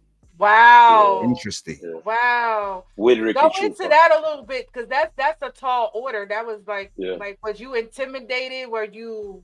Oh, of course. Everybody was. Come on, who wouldn't be? That's the gyro with gyro. Hell yeah. Yeah. So it was just a dance though, but you know how that turned out. I mean, we ended up playing out most of the night because Trooper was tired, or he said he was tired. He played like one round and that was it. Mm. Yeah. That's what's up. Yeah. Okay, so that happened. What was the first clash that you were a part of with Blood Posse? Like the first clash that you stepped into? I can't remember right now. Y'all going to memory bank. You are not that old, Ajax. Come on. Nah, I was smoking and damn. Yo. It's so many. The first one, you don't remember your first clash? Like, no, I don't. But they asked, what was your most favorite win then, I guess? My favorite win? Yeah, I know there's one of them wins where you just like, you can't forget. There's a lot of them. My favorite win was in Albany Manor. Against who? With us, Earth Ruler, and Poison Dart. Nice. Yeah. We got rid of them. Shout out to Albany Manor, another a Brooklyn staple that no longer is around. Yeah. So is that why Poison Dart and Earth Ruler don't clash no more? No. They still clash or whatever. We clashed Earth Ruler 2 more times after that too. Yo, Genie, love it foolishly, see that. I was asking a question. That's all. I thought we. Wait. Poison Dart and Earth Ruler. But speaking of Earth Ruler, you have clashed Earth Ruler multiple times, correct? Three times. And the outcome of each clash? 3-0. And we use. So it's safe to say that we use one custom for all 3 dances and beat them. One custom. That's historical. From God damn, bro. Yeah. That's to be celebrated. That's to be celebrated to have. Yeah, definitely. Earth Ruler is a giant. That's a sound we always listened when we was in junior high school, so we knew of Earth Ruler. Yo, you know what I wanted to ask you? Like for example, with this clash with Polly, right? Like when y'all get a date or somebody forwards over to you and says, "Yo, we got a date for such and such." How do you guys pick what dances y'all gonna take from what dances y'all said? Like, if it makes sense, like this dance with Klepto, like Polly said, even Polly been trying to book this dance himself for so long. Yeah. He linked me one time, then another time he let his brethren link me from his phone though. Right. Yeah, and was like he want to keep the dance, and then he linked me again and was asking about the dance. It was a few times. He's not. Got you. Okay. So I guess that he linked you to keep the dance himself, so he didn't contact a promoter and say. Yeah, no. I'm not playing no dance that Polly is keeping. Mm-hmm. Polly keeping it. You say you're not playing no dance, Polly keeping it? What you just said. No. Why is that? I remember. Well, it's been said that Polly booked a sound from New York and put them on a bus to come to Canada. Was the way I do that? I don't. He did what? Somebody took a bus to Toronto to T-Dot. Yeah. Oh, nah, the sound really got on the bus and went and played? Well, the selector. There's been some rumblings that I don't want to take away from this interview. Yo, but that Jack say it, dog. Yeah, Miss Green kind of close. Yo, your over the screen. Because I know what I know, and it's like, I wasn't expecting that. You fix this. You put them on a bus. Let me tell you what's gonna make this show very interesting, right? Anya know the history. I mean, I get to know the history. Now, I mean, we know my own history, but we can't get to know. I told you his hand was over it. Yeah, not funny. That's because funny. That just reminded me of when Polly was going to do the Banana version of Canada. I got you. Yeah, no, Polly, a good youth, man, but why? Yeah. When it comes to business, when it comes to business, Polly is just not. That's not one of Polly's strongest suits. He got oil on his fingers, bro. Yeah, that's man, crazy. A real klepto, that man. Yo. So maybe it was a child support party. Oh.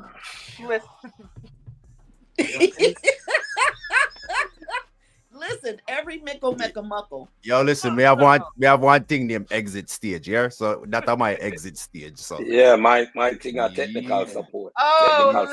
Technical support, yeah. So let's get back to because since we are talking about Polly though, as far as the clash, there was some speeches made last night during the clash. Yeah. There were some specific speeches made during the clash. After the rest in pieces of George, Dutchman, would you care to elaborate on when you made a particular speech, Ajax, about hold on a second. Yeah. That Polly did not even after Polly had made some speeches throughout the class, rest in peace, George, and you counteracted that speech by saying he didn't even go to the funeral. So you not got him on the funeral, dog. George. All right. As a selector, you kind of exaggerate things for catch the people then. Right. So I kind of exaggerated because I went to George Wake. And I went to his he had like a little 9-night, like a little event. They had his picture set up and you could take pictures next to something like way down in Camden. And I didn't see him. And then it was just speculation of that. But I don't know their business. But when it's war, anything goes. Anything goes. Hey, remember in the theme his number one speech is to tell somebody to perform oral sex on their mom. Right. So come on. If somebody go that far, then anything goes. Anything goes. Yeah. I would agree with that. Me too. So as far as the clash is concerned, I would like to say that your performance was very well. I honestly think that my expectations from Polly was a little higher. I thought that I thought he would have kind of gave you more of a better battle. No, I knew exactly at which point he was just going to start breaking down. I knew exactly. Once you start hearing Polly start run back speeches from old. Yeah. You start knowing shit. Once I heard him repeat like 2 or 3 speeches from another clash, before. I was like, nah, he's just using a template for everybody. It's finished. Down goes Frazier, nigga. Yeah. It's over. It's over. And he always hit you with the George speech too. The George speech is the one that always, once you hear him touch that speech, you're like, oh shit. Yeah.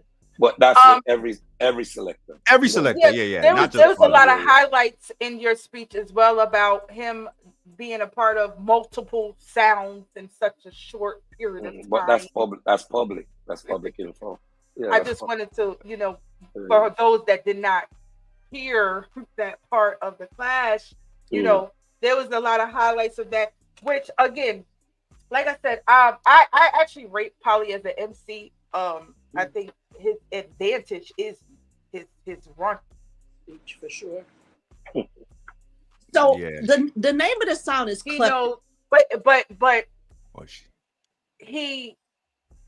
I ain't gonna go into that because I don't want to argue with Polly. But I just had higher expectations for him last night. I thought that it was gonna be more than what it was, which my friend said to me last night in the class, like it kind of changes their view on what to expect with the King Animosity, King Klepto dance coming in. Right. Well, his maybe, name who knows? King Klepto, so maybe he could steal some speeches before he gets to that dance. We don't know. But then that would kind of be like how King Animosity does. Yeah. After they lose the clash, and they go and but I mean that's what the same speech to the next opponent. No, but you're supposed to take something like from your loss. You're always supposed to take something from it. And learn from it, absolutely. But copy and pasting a speech, is that a part of the formula? I don't think that's a part of the formula to copy and paste the same speech, like how King Animosity. Would you like to speak on that? When you clash King Animosity, I remember this very clearly. All right, go ahead. You clashed King Animosity in 2020. Was that 22 or 23? Well, 22. 22. I want it. And then I want it.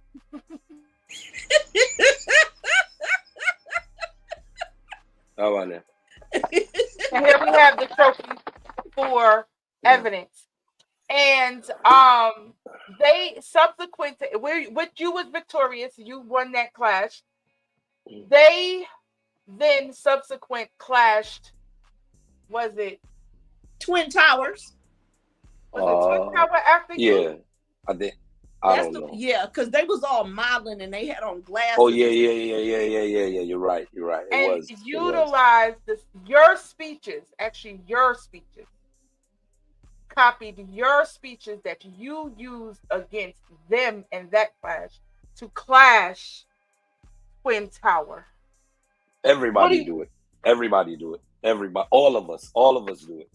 I guess they made it so noticeable. All of us do it. Yeah, I would say it's more noticeable for sure because I wasn't sure if Blunt Posse was clashing Addie's, Soul Supreme. You know, I just didn't know. Because elaborate, Ajax. What do you mean everybody does it? Because again, for us, the listening ear, it was more noticeable. Like it was word for word. I'm just trying to catch my voice a little bit, but like you can hear me. Yeah. All right. Like sometimes you'll do it subconsciously. Like you'll hear it, and then you'll put your own thing to it, and then repeat it, and not even know you're repeating something. And other times you'll just some people, not me, but some people will blatantly just take it word for word and put it here word for word. Okay, so what about the dubs too? Like copying this, like voicing the same dub. Yeah, you don't want and that then dub to get using you the again. Same speech with it. Like I think that's what it was. That's what made it different. And so voicing that might be something. Yeah, voicing the same dub. Of course, it would say King Animosity as opposed to Blunt Posse, but voicing the same dub and using the same speech. Like, how do you feel about that? I don't know. I would think that's a that's a no-go. It's up to the fans. If the fans love I'm a fan, and I vote no because it doesn't come. It won't land the same. Yeah, it's not. Right. It's not going to land the same. That's why it became noticeable when I was listening to the audio. I felt like I was listening to the same clash at a different in a repeat. I was like, wait a minute, is this King Animosity versus Twin Tower? Is this because I'm listening and it was like in the same sequence too.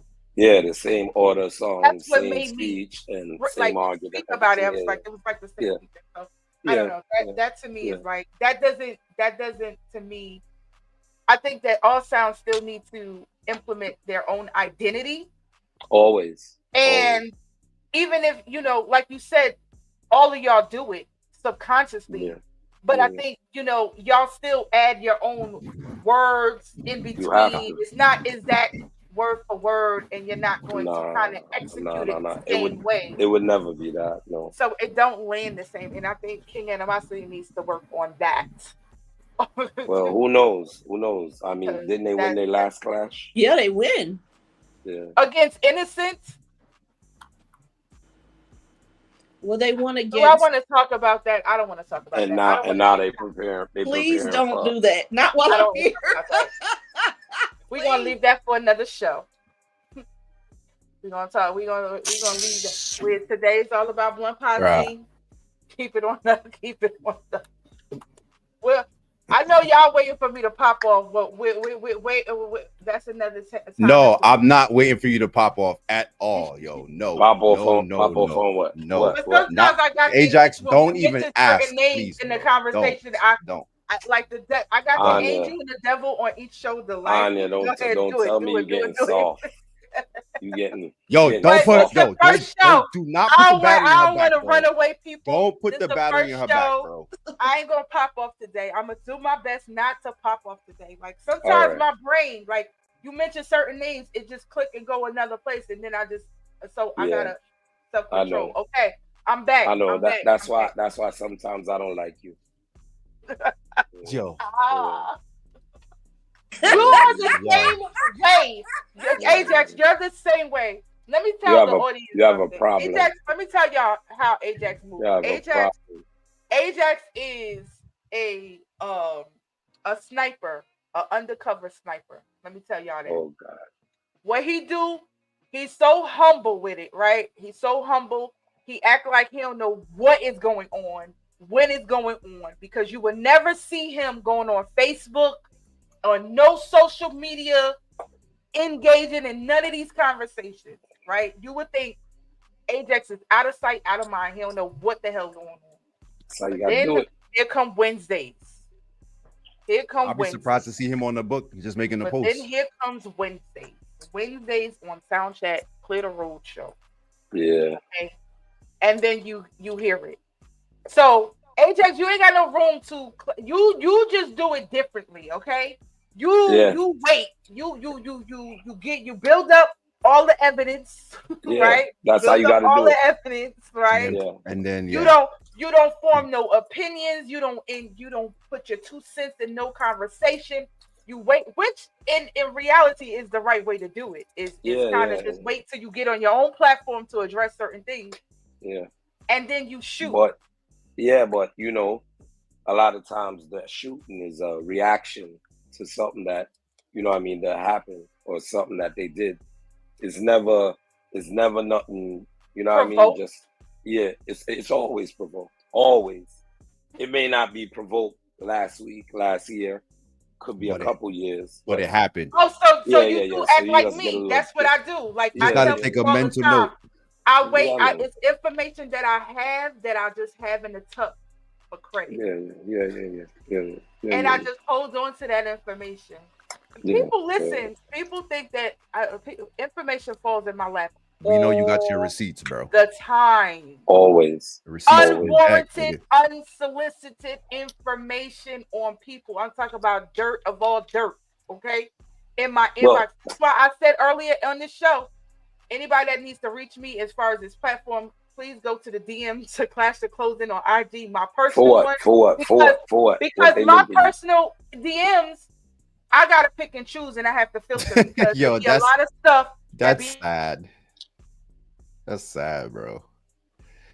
Again, make sure that you follow Clash to Closing, Clash TO Closing on all social media platforms, and hit up clashtoclosing@gmail.com if you'd like to be a sponsor or advertise your brand. Thank you. Yo, remind me to get a video of that so we could put her in for the commercial breaks. All right. She got that. That's what it is. You have to deal with these people accordingly. Like, it could be, like I said, I got my receipt bag. Like, wait a minute, hold on. You said what? Just waiting for that right time to shoot up. So Always. you just do it a little differently because you're more. Hey, Smalls, we know she about to pull out the receipts when she get that lip gloss and that she be on her live. Once the lip gloss. New Jersey, and the baby hairs and the baby hairs got to be proper. New Jersey, come to the front. It's up. Yo, enough time to call Anna before she go live and she should do something. She got twisting up this, making sure everything looks good. Sometimes she on it with one eyelash. One time she was on here with her robe. I said, nah, you wildin', yo. My spirit, like upsetting my spirit. And I just be trying to spare them, but it be that right time, and I just have to open up, unleash Pandora's box on them. But nonetheless, this is not about. Wait. I have a question for Ajax. Yeah. I was having a conversation earlier this week with some fellas, and I want to know your take. What is the difference between a fake song and a splice song? A fake song would be somebody like, say for example, YG Marley. Mm-hmm. We know his price, and we know that that's not a regular song. Correct. So, if the selector don't present it to you as whoever he got singing it, then you know off the back that it's a fake song. Right. If he's trying to pass it off that it's this person and it's not. Now, splice is something where they punch in, they cut up and punch in. So they'll have a template. Right. And then they'll just punch in whatever sound name it is. So like I could say it, you could say it, Anya could say it. Right. But once you normalize it, you could hear it. But if they playing it fast or playing they try to make it right. Yeah, it's like throwing a couple samples over a bad mix. And most of the time there's no intro. Facts. So, that's why. And the artist don't change up his verbiage, Right. Yeah. When it comes to are you familiar? Were you in attendance at the Ajax Kane Cup Clash? No. I didn't make it. Chance to listen I wanted. No. I heard about it. What you hear? I heard it. I heard it was a splice fest. Would you like to? Was there a sound in particular? No, I'm not. Listen, that like I keep saying, that's not what I'm trying to do. I'm just asking general questions because this is the argument that I have with Sonman. All right. That's, to me, it's really kind of stupid. Like a fake song and a splice song. To me, it's the same damn thing. It's not. The song is not an official song. It's a red. Once it's not official, it's just not unless you're presenting the song as such and such. Cool, but other than that, that's way song. Now this is where the problem. And I'm not really a problem, but the discussion was. I was trying to let my brother know, like, yo, bro, me hear the song them in I dance, and the song them the song good is what I said at first. You understand? They say, yo, the song them the song good. So then I started seeing that other, because remember, somebody came to me and said to me, like, yo, did you listen to the Ajax Cup Clash? I say, I ain't even get to listen to it yet. So I listened to it and I'm like, oh, this is what people talking about. It was that bad? It was bad enough, bro. It was just bad enough. As professionals, it's just bad enough. Let me ask you something. Yeah. Was there a lot of chronics? It was one in question. I'm not gonna say it was a lot of chronics. It was one in question. It was chronics in question. It was a pop Buju. No, the Buju name. No, Buju argument night. Popcorn was in it. Kashif Lindo. I had an issue with the Kashif Lindo. That was the problem. Oh, okay. So because this is the thing, bro. Like, if you're my friend and we cool, and I know you like that, I'm gonna link you, like, you know what I'm saying, and say, yo, bro, just like I would want somebody to link me, and I'm not gonna try to violate. I know everybody spend money on their tunes, they spend money on their sound, whatever. But this is the thing: if you my brethren, like my man's, and I'm saying to you, like, yo, so that song that a real lag, and give me like a fight with it. I'm gonna allow you, but like the more you try to fight me or try to prove to me that it's a real song, like I'm gonna try to let you know, like, bro, the song is not real. You get what I'm saying? Usually, like the splice thing, I don't think there's a sound on the planet that never ever got a splice. If they're going through a dub channel or whatever, correct. If that never time correct doing the dub themselves, right? It happens. And it happens. And I mean a sound, not somebody that got 5 songs or 10 songs. A sound with like over 200 songs. Correct. You know what I mean? And you so just trying to educate you on like what's the difference. So that's where the argument always comes in, because this is what I'm starting to realize, and this probably would be my last time telling a sound that a song don't sound decent. You understand what I'm saying? Because the type of person I am, I listen to music, and the type of sound that I'm on, we deal with quality when it comes to the music. So if me as a virgin, I try to tell it, said, yo, this song not real, like just understand. And then this is the thing, I'm giving you the key points of where I'm telling you and why I feel the song is not real, or it's not the artist. The keys may be off, the chords may be off, this, that. I'm giving you those specific things. What it most is of the like time you can hear it. You could hear it. And my point was, sticks out. My point was, we've been listening to these artists since we was kids. So that voice is already embedded in your brain to understand, like, yo, that's Speedy Man, that's Buju, that's Kashif, like that's, that, you know what I'm saying? From the other day, right? Yeah, like, right. And the thing is, like, we are so, man, be very emotional when it comes to certain shit. Like, you got to be able to tell a man, say, yo, dog, it's song not real, bro. But you can't. That's one thing. I realize that. Instead, I should have said, yo, go check your link. I got a brethren from New Jersey that play a sound. And got off the cross. He got Super Cat. Oh, Mr. Cool came on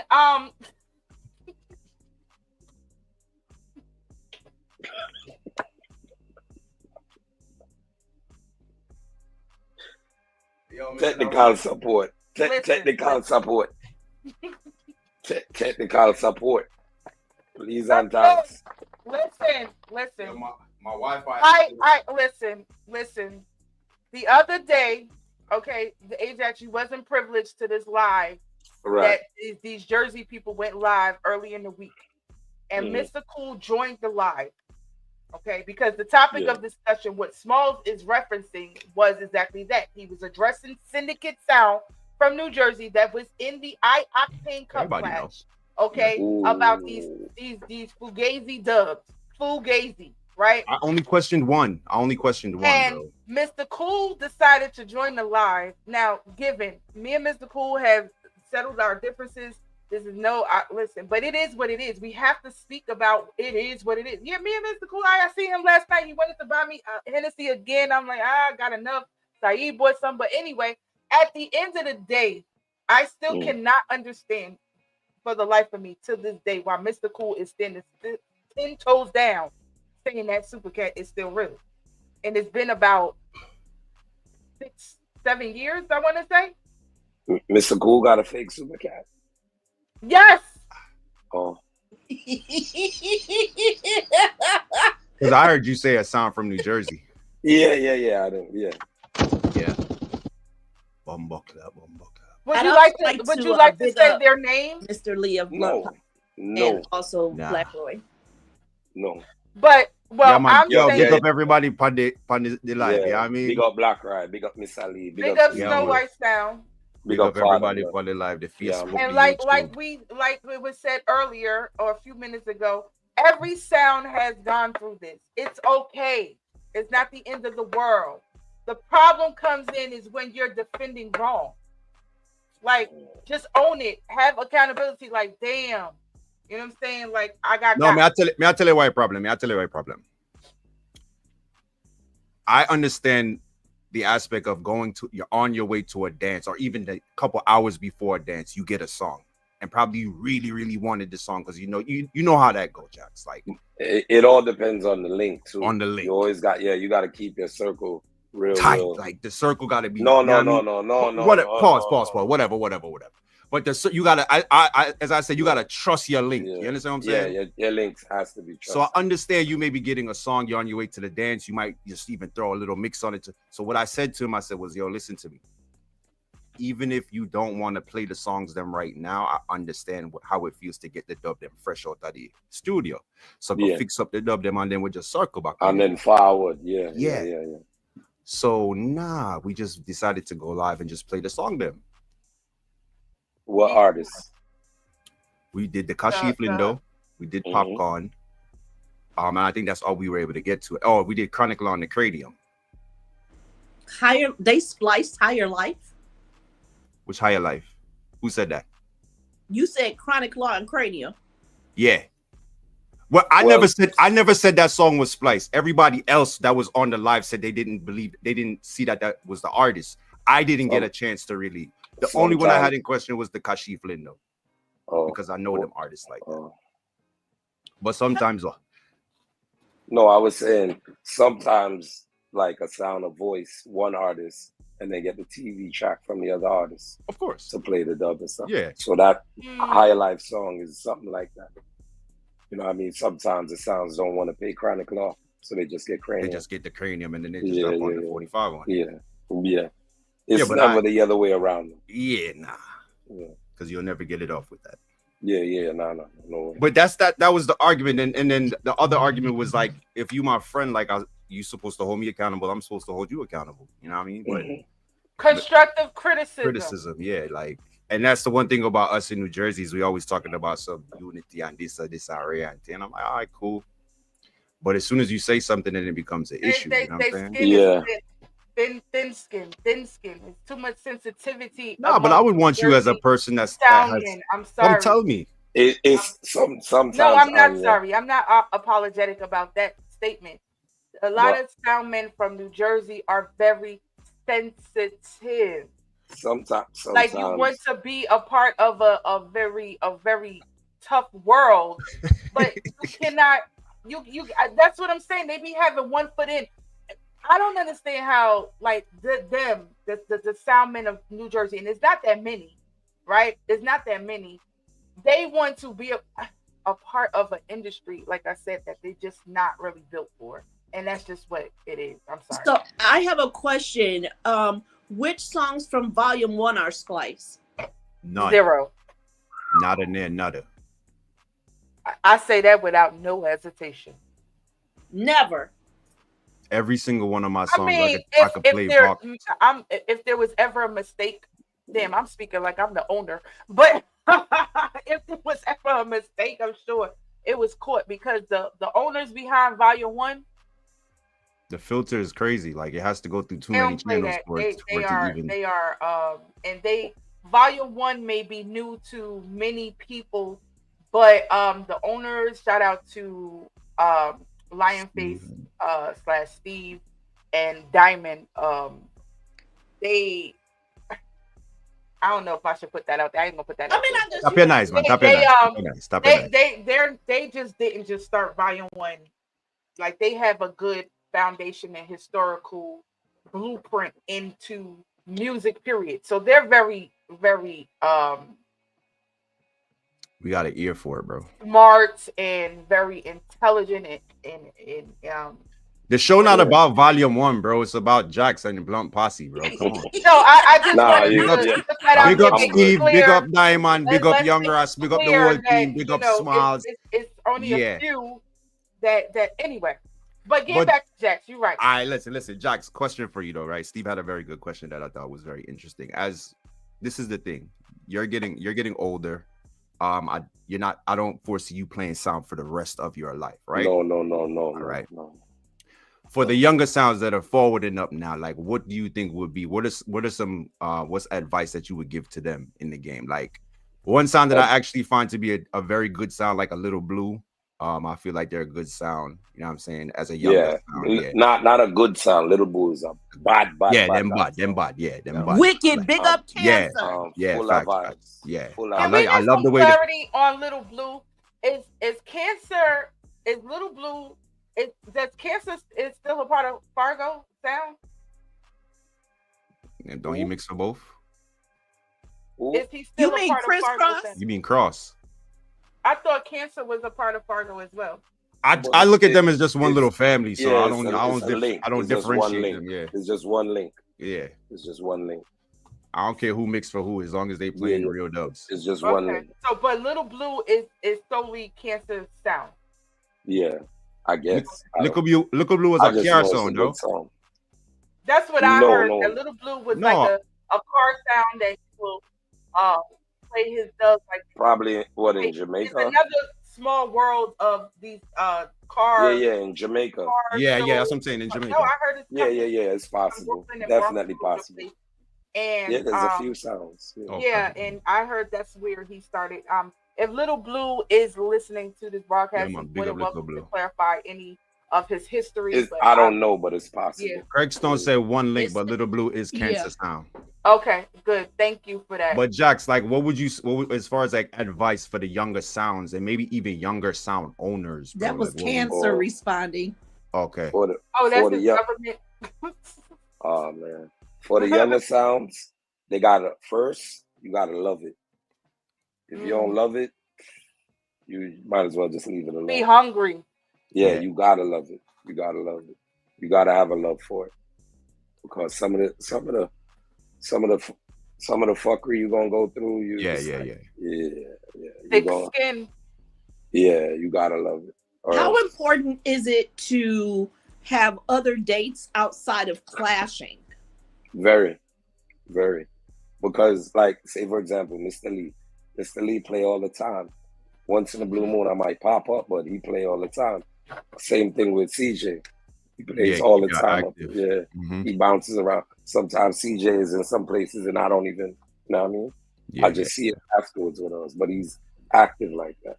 So it's very important.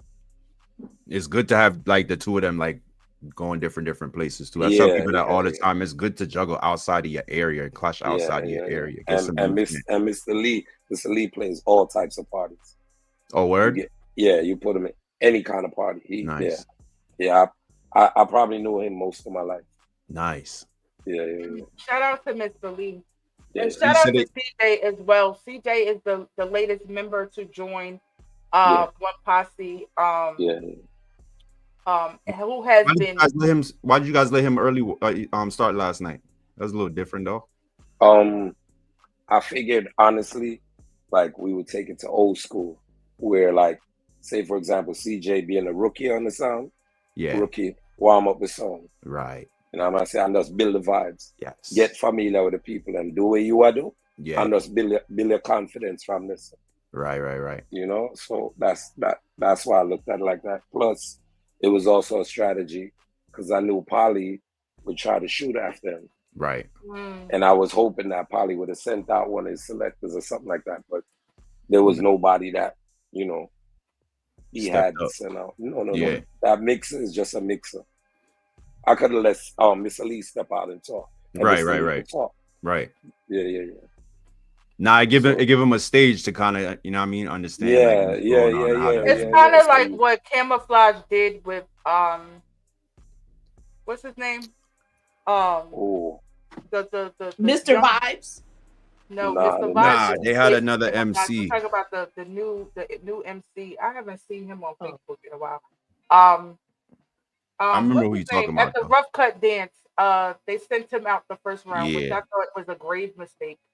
And for some sounds, I feel like it works. Like CJ has, because he's also won a few clashes on his own. Yeah, exactly. So I think that CJ has merged his own identity and kind of starting to gain the respect of the fans of being a part of Blunt Posse. Yeah, Capone. No, not Capone. Not Capone. It was somebody else.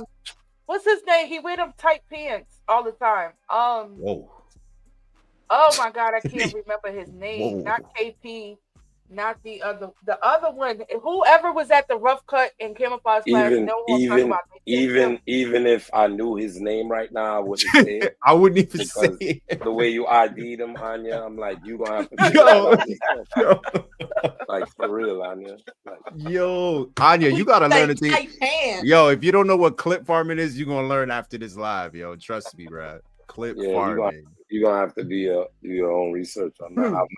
I'm not familiar with none of that. I don't even know who you're talking about anymore. Schema's hype. Yes, Icon. Schema's hype. Who? Out the screen. Schemas. Out the screen. Schemas with his tight pants. Yeah. They sent him out first round for the Rough Cut and Camouflage class. Y'all know I really don't care, right? You're a woman. There's certain things you can say that we as men can't say. But here's the thing: you need to reset the room because relationship with Camouflage. I don't know after Mr. Vibe situation. I don't know where I stand, but I'm just saying that when it came to Camouflage, I spoke to them after that clash, and I gave my feedback. I said I don't think that was a good idea to send out schemas that early round because it just wasn't. But It wasn't received well. It wasn't received well. How is he going to build his confidence to be received well? That too. I'm not against it because I feel like sound owners need to do that because I feel like what is the point of adding a new addition to the team if you're not giving them the opportunity to throw them out in a lion's den to kind of take the punches and take all the criticism that comes with it. Nah, you have to. But the other side of that is if they don't perform well, I'm still going to say they didn't perform well. Like I don't. You're supposed to, as a fan, you're supposed to. So that's what that was about. Like I'm not against it because I feel like it's necessary. I gotta, and since the segue here, I'm gonna have to put Jamie on blast. Shout out to my homie Jamie Hype from Young What Jamie do? Like, are we going back to send out your B team a little more? Like I've been saying this for years. You got Super Mike and Kevin Evil that you only see them at round robins and that's what I'm saying. I don't understand how he's sending them out a few times. He's sending them out. He's sending them out a few times. Yeah, to me, I think it's a little more often. So it is time to set the live again to clash the closing and all that good stuff. Ajax, you keeping a birthday clash party dance for 2026? That question is for you. Ajax, are you keeping a birthday clash party dance for 2026? I wanted to. I wanted to keep. Well, I ain't gonna say, what I mean. But I wanted to keep something similar to that. Maybe not around my birthday, but something like that. Is this the traditional green and blue? No. It's a clash. It's a clash. Why? Whatever happened to that? Speak on that real quick, Ajax. Your green and white event that you used to keep. Oh, it was green and anything. Yeah, green and blue. Jam. What happened was clash, more clashes. So I couldn't do both. Right. Yeah. Because the clash, preparing for one clash, the amount of time it take, and the big up love line on the check. Yeah, it's not just show up and play. It takes a lot of preparation. So can you elaborate on that a little bit before we let you go? Like, what is the what would you say is the time frame? Like when a promoter reaches out to you, deposit is received, the time clock starts. That's when it starts. Yeah, that's when it starts. Once you know the opponent, you start your preparation. Okay. Yeah, because sometimes, here's the trick. Sometimes you got to wait till the last minute to voice your customs. Other times, you voice your customs a long time, way out in advance. So that, you know what I mean? There ain't time for an engineer to talk or an artist to talk to somebody.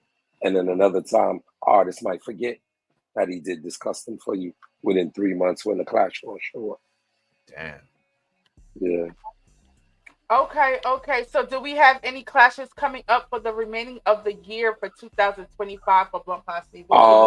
Just a few conversations. Nothing solid. Just out next week we got Big Ralph party. We in the South Bronx. Us and like 2 more South Bronx sounds. I think that's June 12th. But that's like more of a party vibe where once in a while a selector throw one jab, but it's more of a party vibe, Guys come there, chicks, enjoy themselves. How do you feel about your co-radio mates in the building last night? It was a good look. Why not? Why not be in the? Because if look at it like this, if they wasn't in the building, then Wednesday I'll probably be cussing them. You know what I mean? I'd be like, yo, by them being in the building, they earn the right to critique. Say whatever you want to say. Absolutely. Yeah. Absolutely. Definitely. I agree with that. Yeah. I agree with that.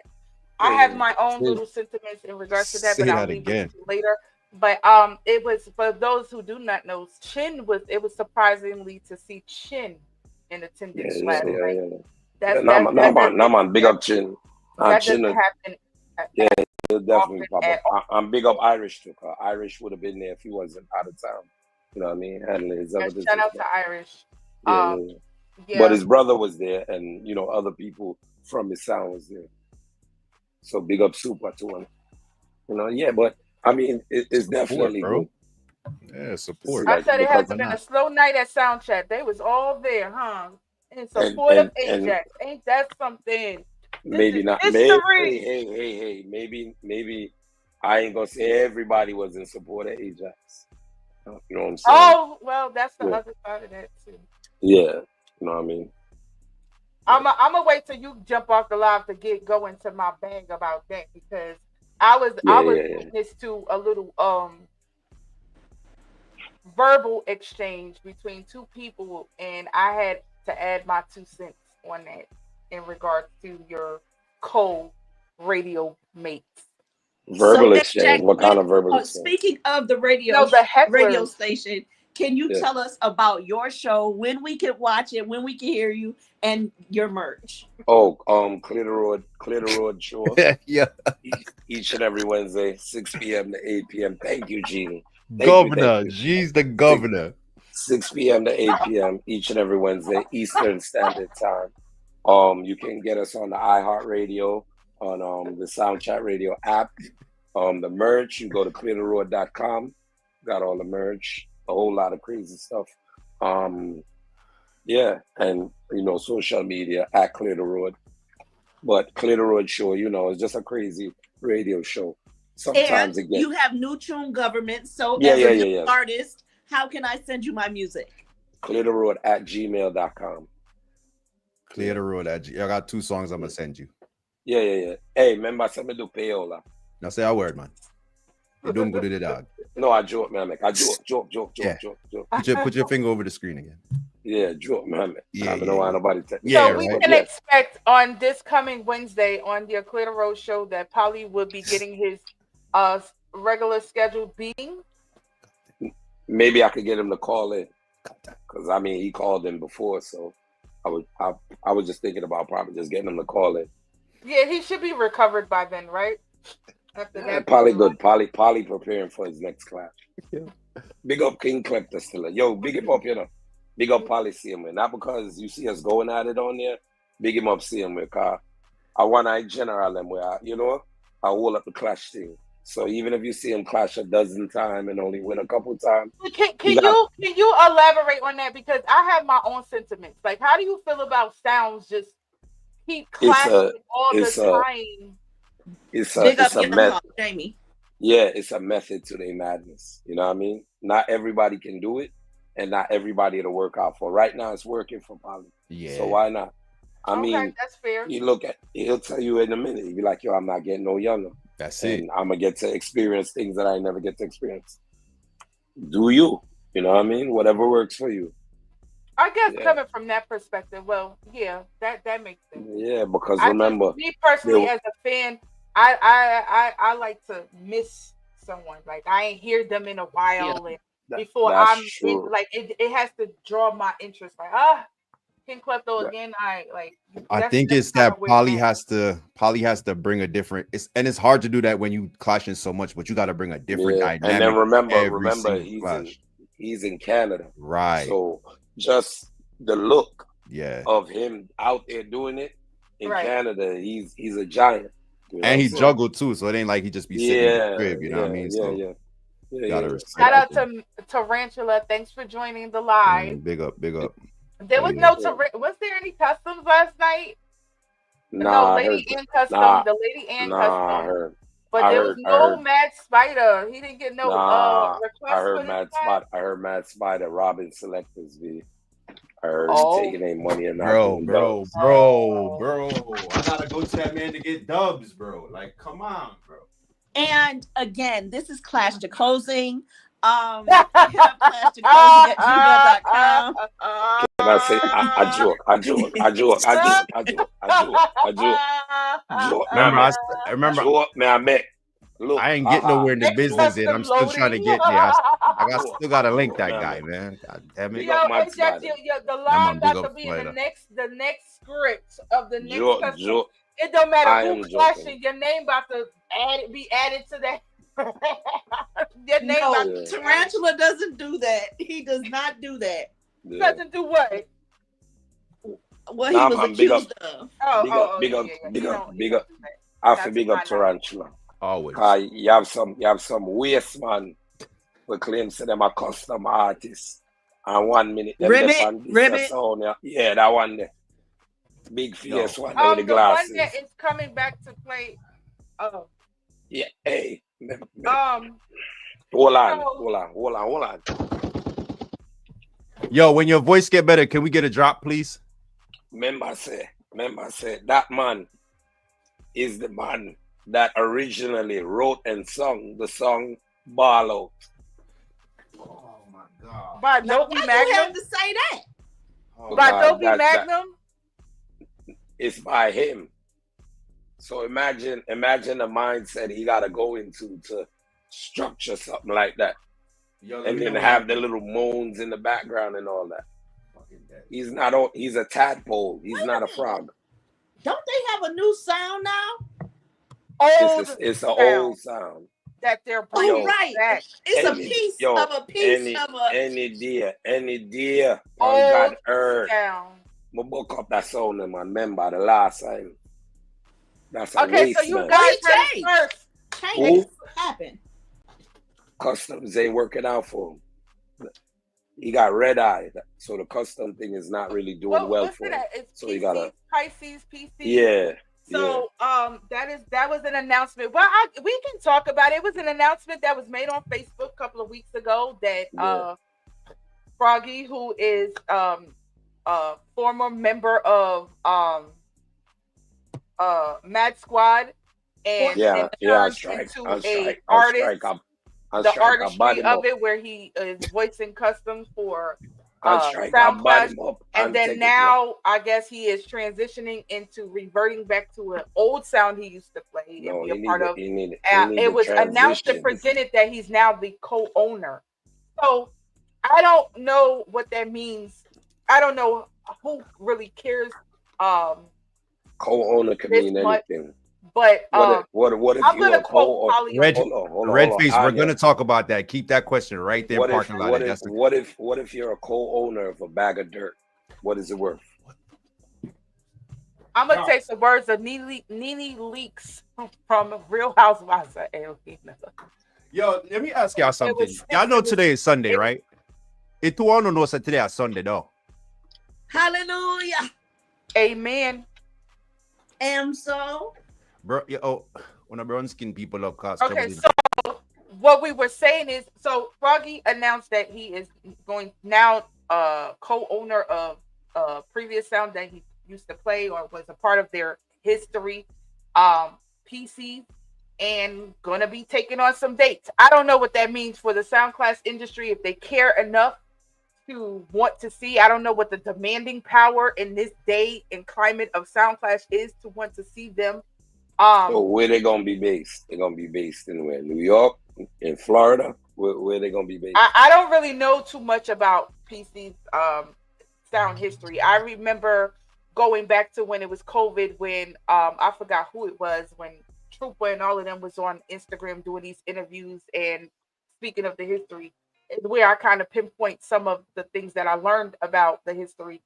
Again, my question always asks is why? Like, what is the reason that you want to come back in today's climate? What is your goals? The custom what are you planning to do? Do you plan to shake up the sound class industry? Is this supposed to be like, like Jay-Z returning to the rap game? Like, I don't know. Bothers me. It's the expectation that they put into it. No. It's the expectation they put into it, thinking that people are just gonna be like, oh yes, I can't believe, like, y'all put too much hype on it. Maybe you should have just brought the sound out one day to an expo or something and just said, some pieces up on the road again, versus like this big introduction. You know what I'm saying? What I don't be understanding, and I meant to bring this point up about Syndicate too, is like these people that are we're in our 40s, right? 40s and above, right? We don't have that much time left on this earth. And what I always see a situation like that, my first thought is like, why? Because what are you trying to do? Chase your 20-year-old What did I tell you? Well, when you have a midlife crisis, 20-year-old dreams that you was not able to accomplish. Midlife crisis. When you have a midlife crisis, That's what I didn't want to say it, but that's how I look at it. I mean, there's no other explanation. We at midlife already? Because I would think that if we are in our 40s and you might have a son that is, pass the torch to a family member. If that's the case, like pass it down to another generation so they could kind of carry on. If your goal is to not let the legacy die. That's not going to happen with him. I'm just speaking in general at this point. Like everybody that comes out like after a certain period of time, because again, I kind of had this thought with Syndicate Sound too, because he talked about something, he back on the road. Why? Like nobody was asking for it. Nobody was in demand saying like, yeah, we need this. So I'm trying to understand the thought process behind these selectors. Is like, what is the thought process? You sitting down and saying that, yeah, I need to bring the sound back on the road. Okay, then what is your goal? Like you're 40-some years old. How long do you plan to keep going? Well, since you're talking about Downbeat, I didn't even know all of the members of Downbeat. So what about Rodigan? Why nobody says that about Rodigan? Anya freeze, man. It's just a God no like. God no, yeah. I try knows no. Damn, son. Did I break her camera? I am so sorry. Hold on. Let me catch a screenshot there. Before she come back. Don't clear it. Where did you go? So I want to take out this moment to big up all of the war ladies who I see. I do see Tiffany. I do see Dee from Sister Soldiers, who, by the way, is also a graphics designer. So I keep hitting this wire. I'm back. Can y'all hear me? Yeah. I keep hitting this wire from my internet. I'm sorry. So I'm sorry, but like I said, what do they goal be? I don't get it. Maybe it's just a love. It's just a love of it. Okay, didn't I say that? So you got a basement, a garage. You got so many other options. Go play your music. Have a little backyard party, cookout. Do something else. Man, don't feel like man. Don't torture us with it's a hobby. Old. Some people just ain't got. I just think that a lot of people do not want to accept that they're aging and they're getting older. Well, what can they do next? What else do they have if they've spent their entire lives lying face?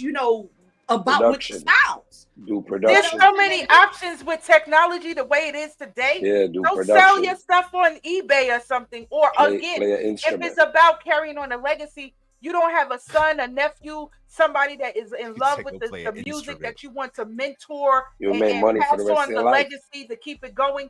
So a 20-year-old, somebody, or keep your own little private events.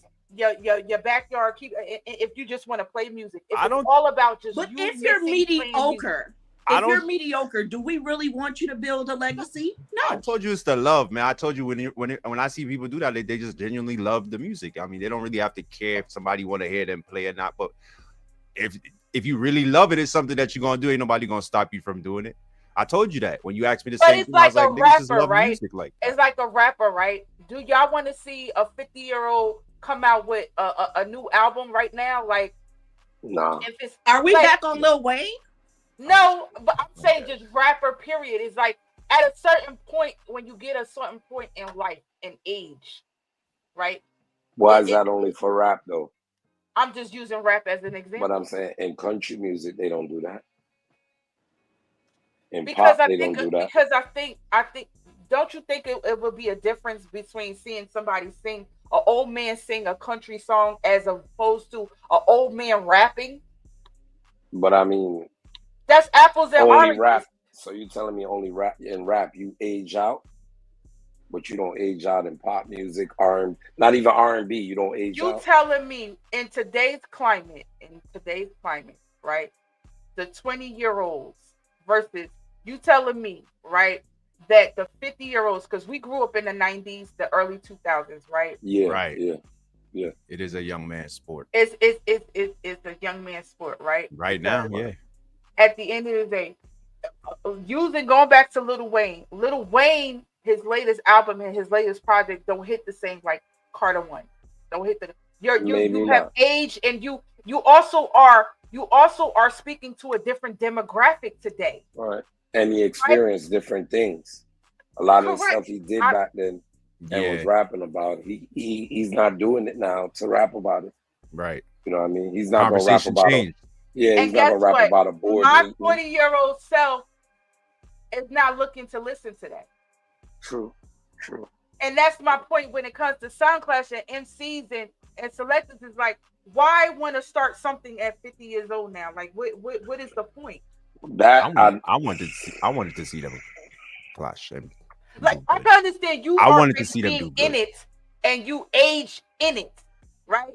I'm not speaking of that. Like, you're already there. You started at 19, 20, or you started at 30. Yeah. Right. I see what you're saying. And now you. I'm not talking. I'm talking about starting.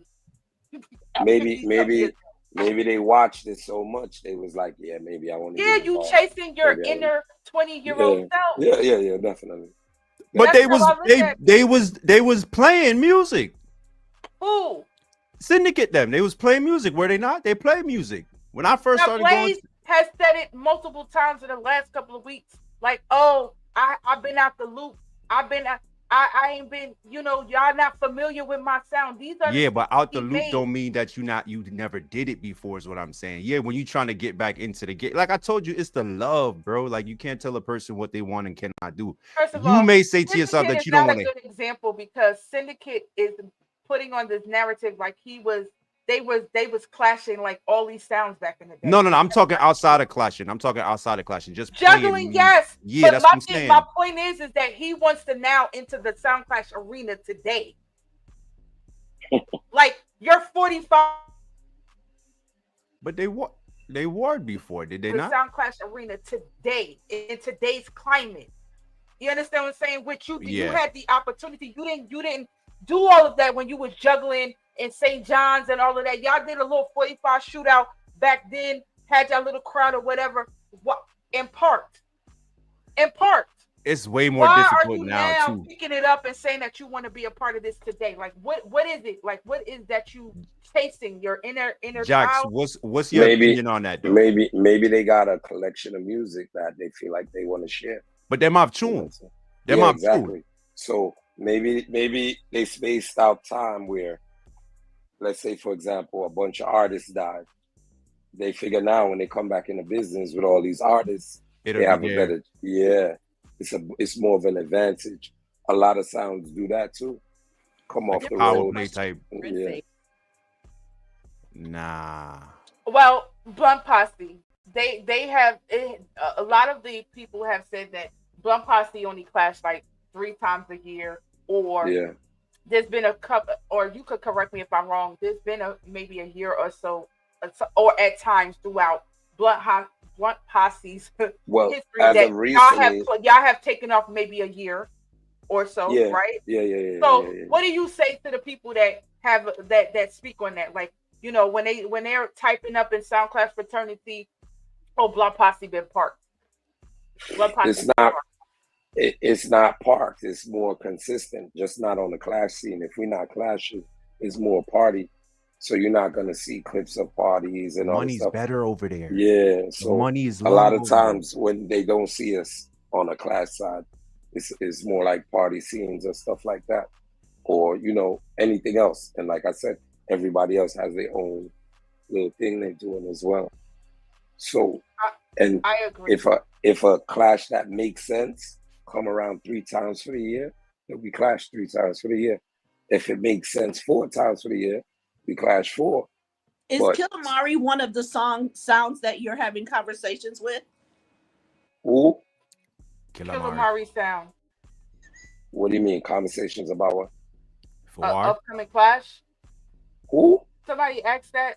I don't see that question. Killamari sound a sound that is a part of the conversations that Blunt Posse should be clashing in the future, or will be? No. What? Okay. Before I lose my train of thought, what do you want to say about to the people that labels Blunt Posse as the tax sound? That narrative. Y'all be taxing. Y'all only clash actually around tax season. No, before the narrative was don't clash us when it's near tax season. Yeah. Because but everybody gets back tax money. I never understood that. I think they always try to associate Blunt the business side because on the business side because they just know what Blunt does outside of Flash, and they try to associate that with what's so crazy is it's the farthest from the truth, because he cuts songs right through the year. Right. So it's not just tax season 1 and 2, it's 2 different entities. Blunt Posse is Blunt Posse. Right. The business is the business. Right. It never mixes, you know. So it's night and day. It's like it's like everybody else. You know, you go about your business throughout the day. At night, you may go party, you may go here, you may go to a bar or whatever else. That's the, you know, after hours life.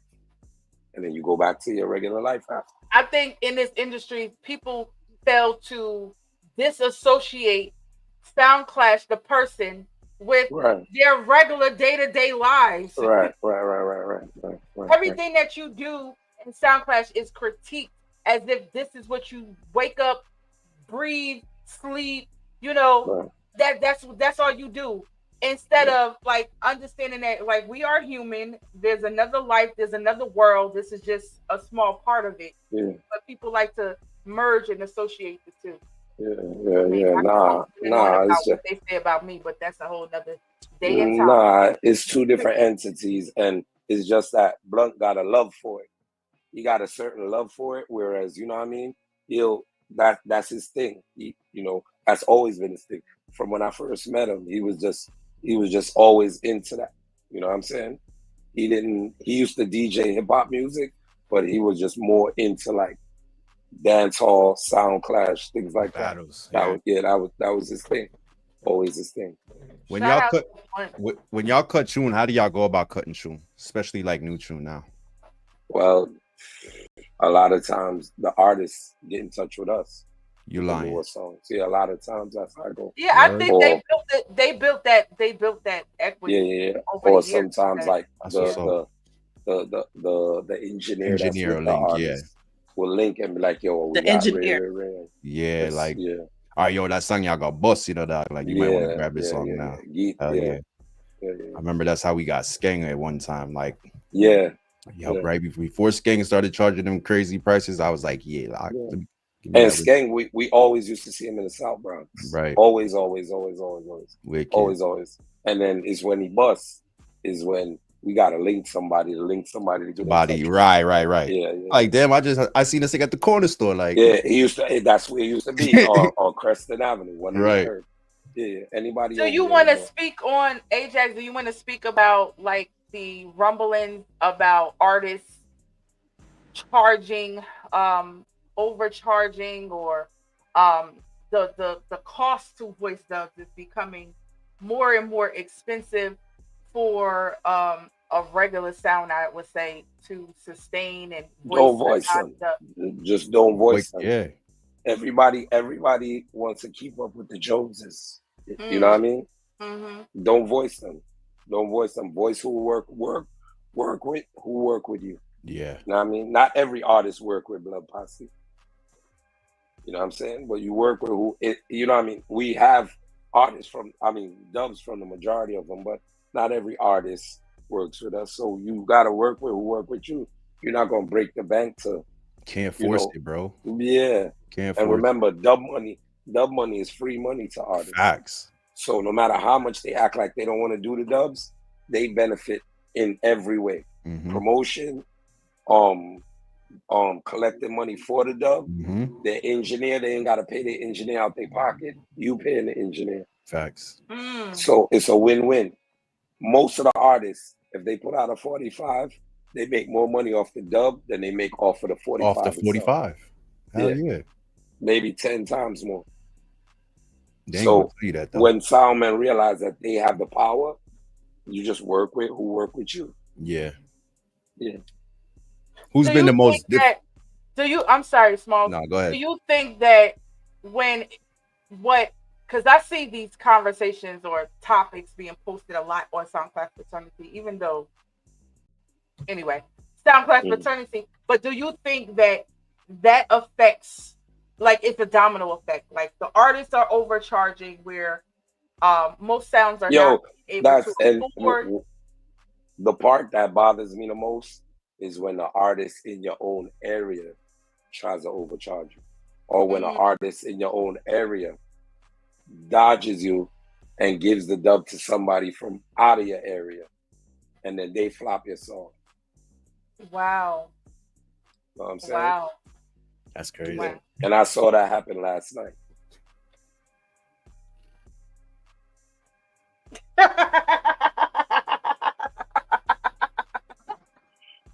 I heard it. Yeah. All right. Queens. How do you flop his song in Queens?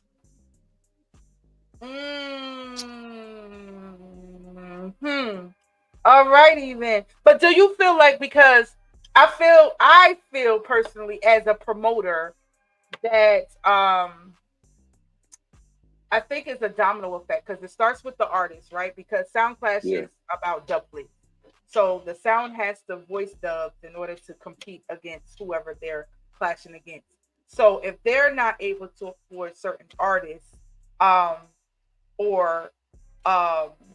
then when it comes to promoters wanting to book these sounds, they're what I hear, or I've heard, because I haven't had some of these conversations recent, but I've heard like a lot of sounds will charge a promoter a certain amount because they're saying, like, you know, because of their dub box. Because of their dub box. I don't agree with that. And as a sound, I mean, 95% of the dubs on Blunt Posse, the money don't come out of my pocket to voice. Big up Father Blunt. But I would say, like, promoters don't owe soundmen anything. So saying that,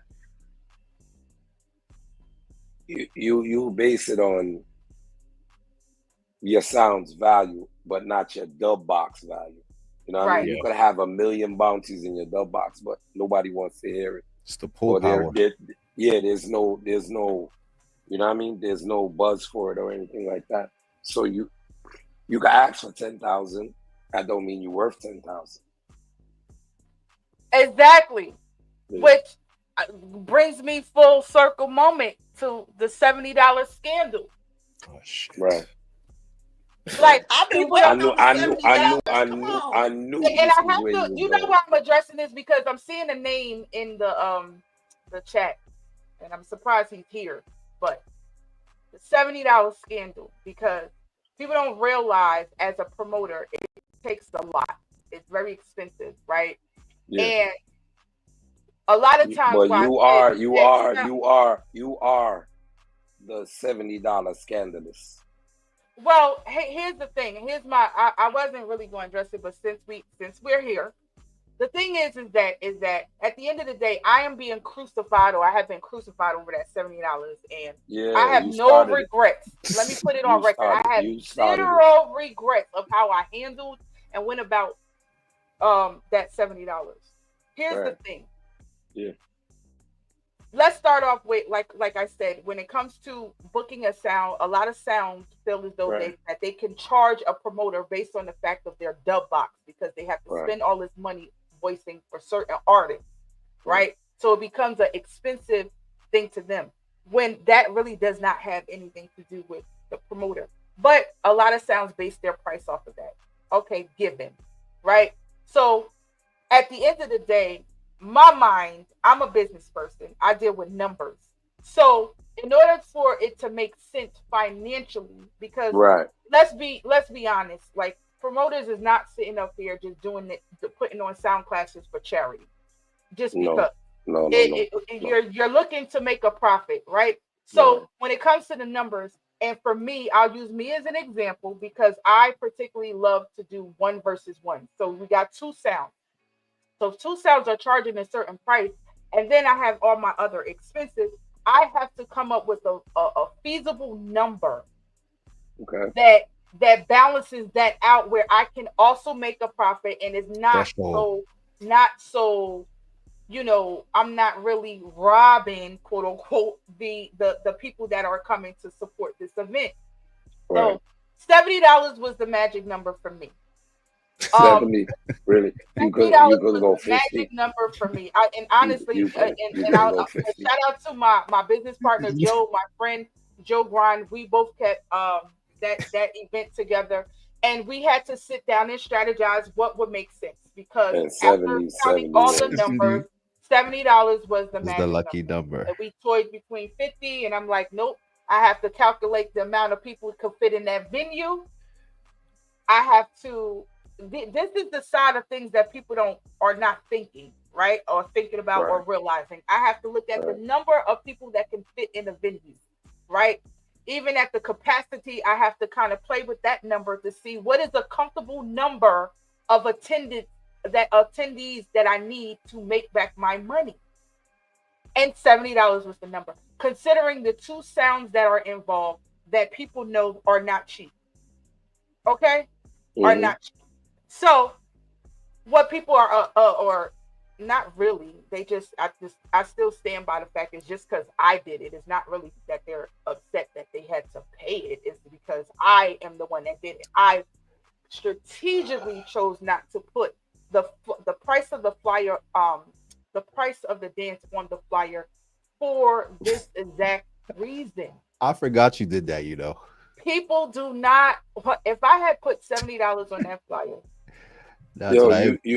Now that you say that, if I had put $70 on that flyer, Anya, I'm thinking about something. You owe me some retro pay. What? Yeah. Because Anya,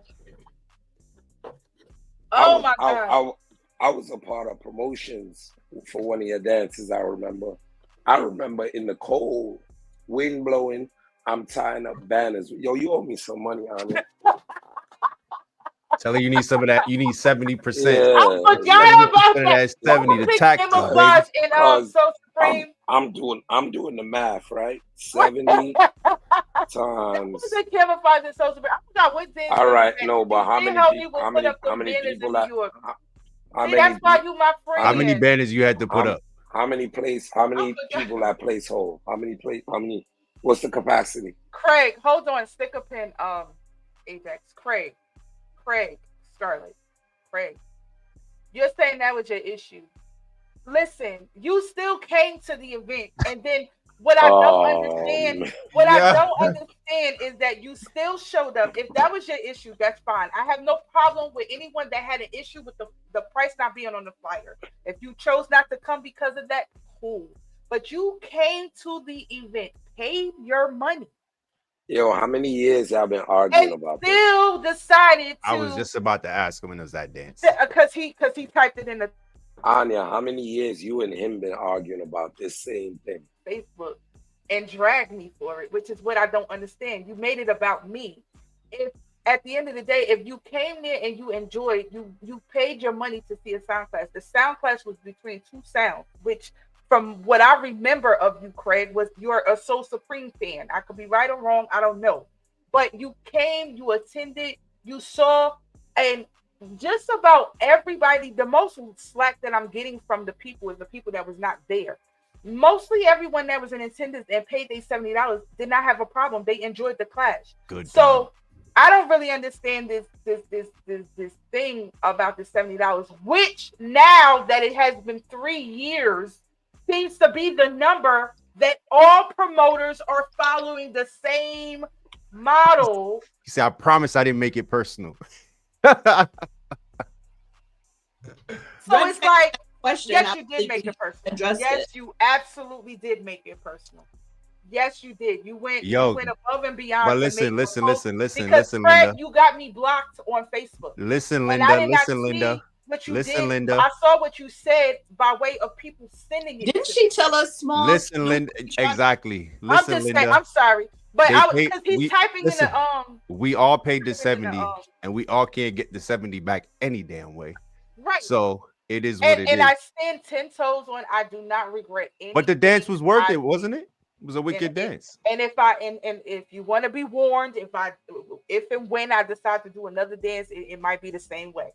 100. So I don't have to I reserve the right not to put the price on my flyer. I reserve the right. to do You're a that. scammer. I'll reserve the right. I didn't. No, don't use that term scamming because I did not. Scamming would be me charging you $70 and presenting you're paying $70 for something like like instead of Soul Supreme showing up, you got Blunt Posse. Yeah. What does that mean? That would be me deceiving the people. That would be the then you scam. have to charge if I'm more. advertising one thing then and you show more. up and you're deceived. That's what scamming is. I didn't take anybody's money that did not willingly give it to me. Yo, we got a show, bro. If you go in the supermarket, everything on the shelf got to match the item, and the item got to have a price tag on it. So why you ain't got a price tag on it? They got a barcode. That's crazy. You got a barcode. You a crook. So, in any event, in any event, I hope we could put this $70 situation to rest. But the fans need to think from a perspective and take into consideration. Although there's some promoters out there that is, using fraudulent funds to, but that's not me. So I'm very passionate. Fraudulent funds, fraudulent names. I don't know. But what I'm saying is I'm very passionate about SoundClash. I've invested thousands and thousands of dollars over the years. My only objective is to entertain the people. Please understanding that this is not a cheap sport. It's very expensive. And so if I need to recoup the money that I spent, I have to come up with a number that makes sense for both of us. Feasible. For both of us, the audience and the promoter. Okay, that's all I have to say about that. But going back to you, Ajax, true. Like we kind of went left there, but again, that's been this thing that promoters are. Do you feel as though like with the clashes? Because I don't feel like I see enough good lineups like it was enough like at one time that.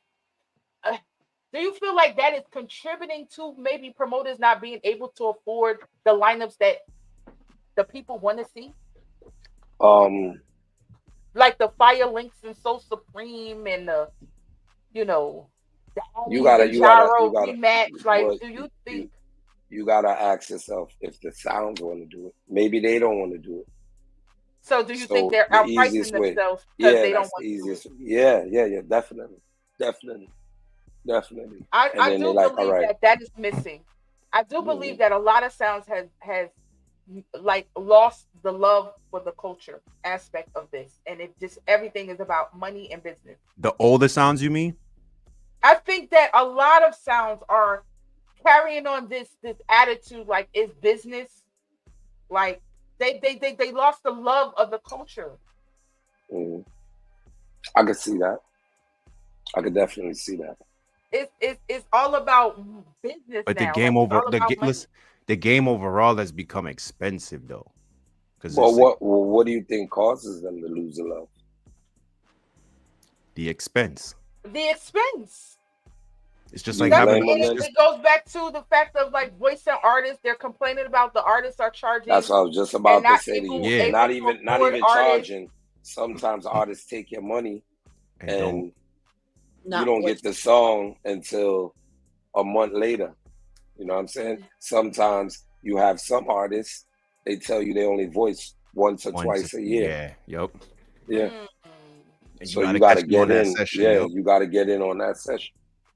So you go through a lot. It's discouraging. It's very discouraging when you lose in all aspects, and on top of losing at war at the same time, it's very discouraging. You be like, what the hell am I doing this? Yo, you know how discouraging it is when you set out for some songs and the artist don't send you the song till after the clash.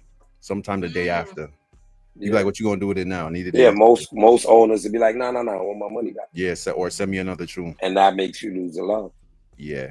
You know what I mean? I also like to speak from the standpoint of promotions, self-promotions, digital promotions.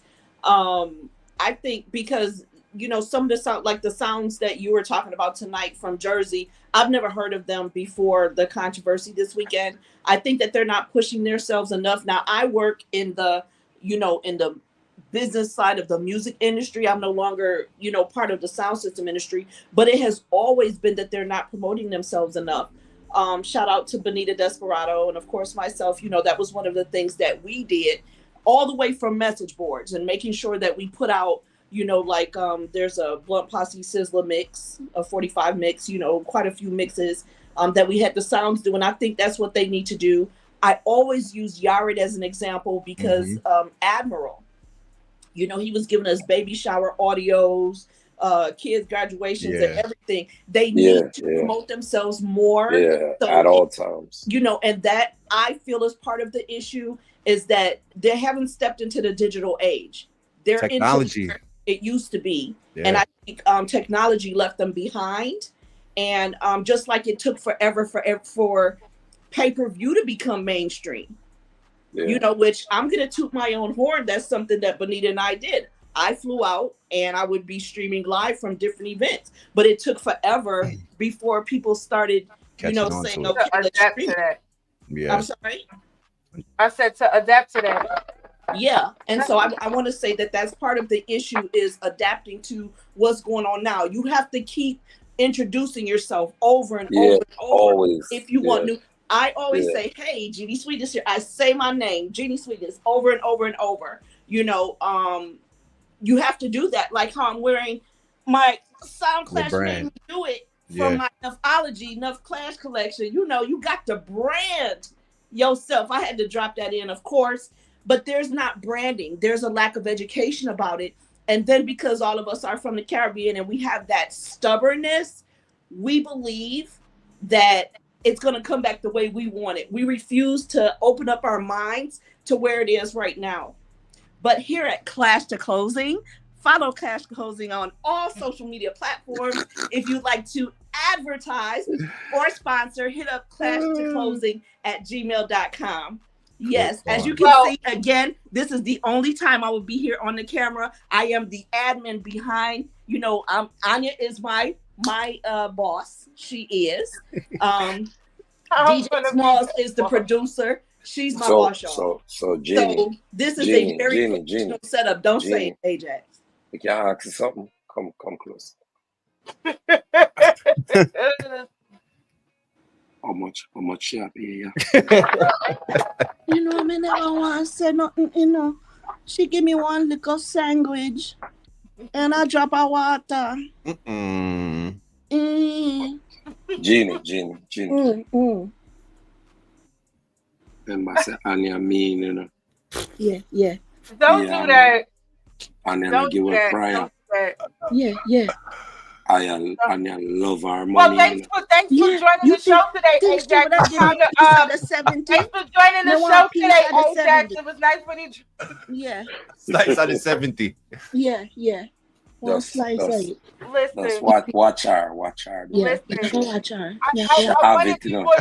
Hey, remember, she really see it. So she have to I told her she buy. Yeah.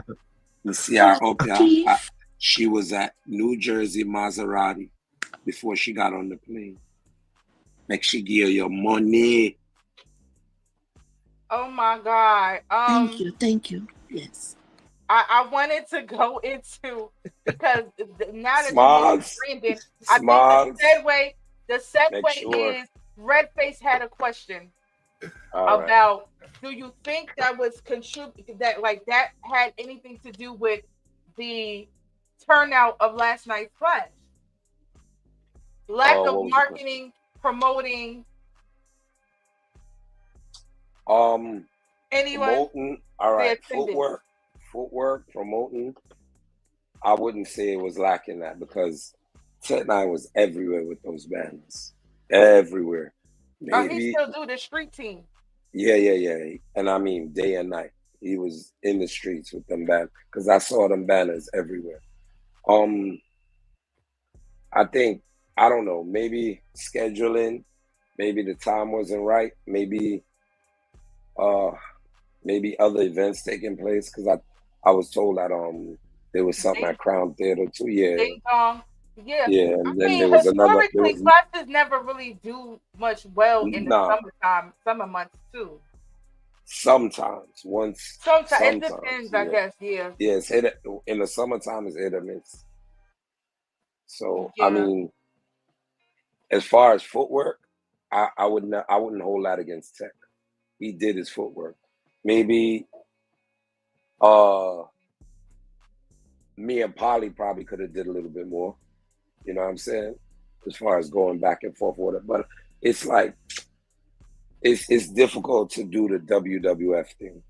I'm gonna be honest. It's real difficult to fake it. You know what I'm saying? A lot of energy. Yeah. Yeah. But something, bro, like not this is the problem. And I noticed that y'all biggest sounds been doing this. Y'all wait like 2-3 days before the clash to want to start some bullshit. The bantering. The bantering, correct. Yeah. Whereas even if y'all did a little bantering, you know, every week, or not like every week, every so often, so people are interested, because you got to remember there's other wars going on too. Like people still talking about war from 2-3 weeks ago or 2 months ago. All right, but look at it from a sound man perspective. Sometimes it's our strategy. Say less, you know. Say less. Yeah. It's and sometimes with that strategy, you can hinder the promotion. You know. Understood. So what do? You know. Yeah. I mean, I just figured maybe it was timing. I mean, the folks that was there, they full enjoyed themselves, and then remember it's a much bigger venue, like you said. Yeah. Or maybe if it was a smaller venue, maybe half that size, it would be a normal pack dance. I guess that was my suggestion, that the venue was just too big for. Well, the Culture Palace is gone, so where else? Yeah, that's the thing. Also, Culture Palace. There's a few places. Brooklyn, where's Chin keeping World Bash? What venue is that? That's in Crown Theater. That's where Ding Dong was last night. Oh yeah, and we ain't got Chin Connections. Chin Connections is different. Yeah. Major Hype was in there too.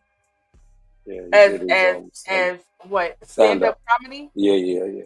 Oh, it's one of those. So it's a theater. He did a movie premiere. Yeah, but I've never been in there.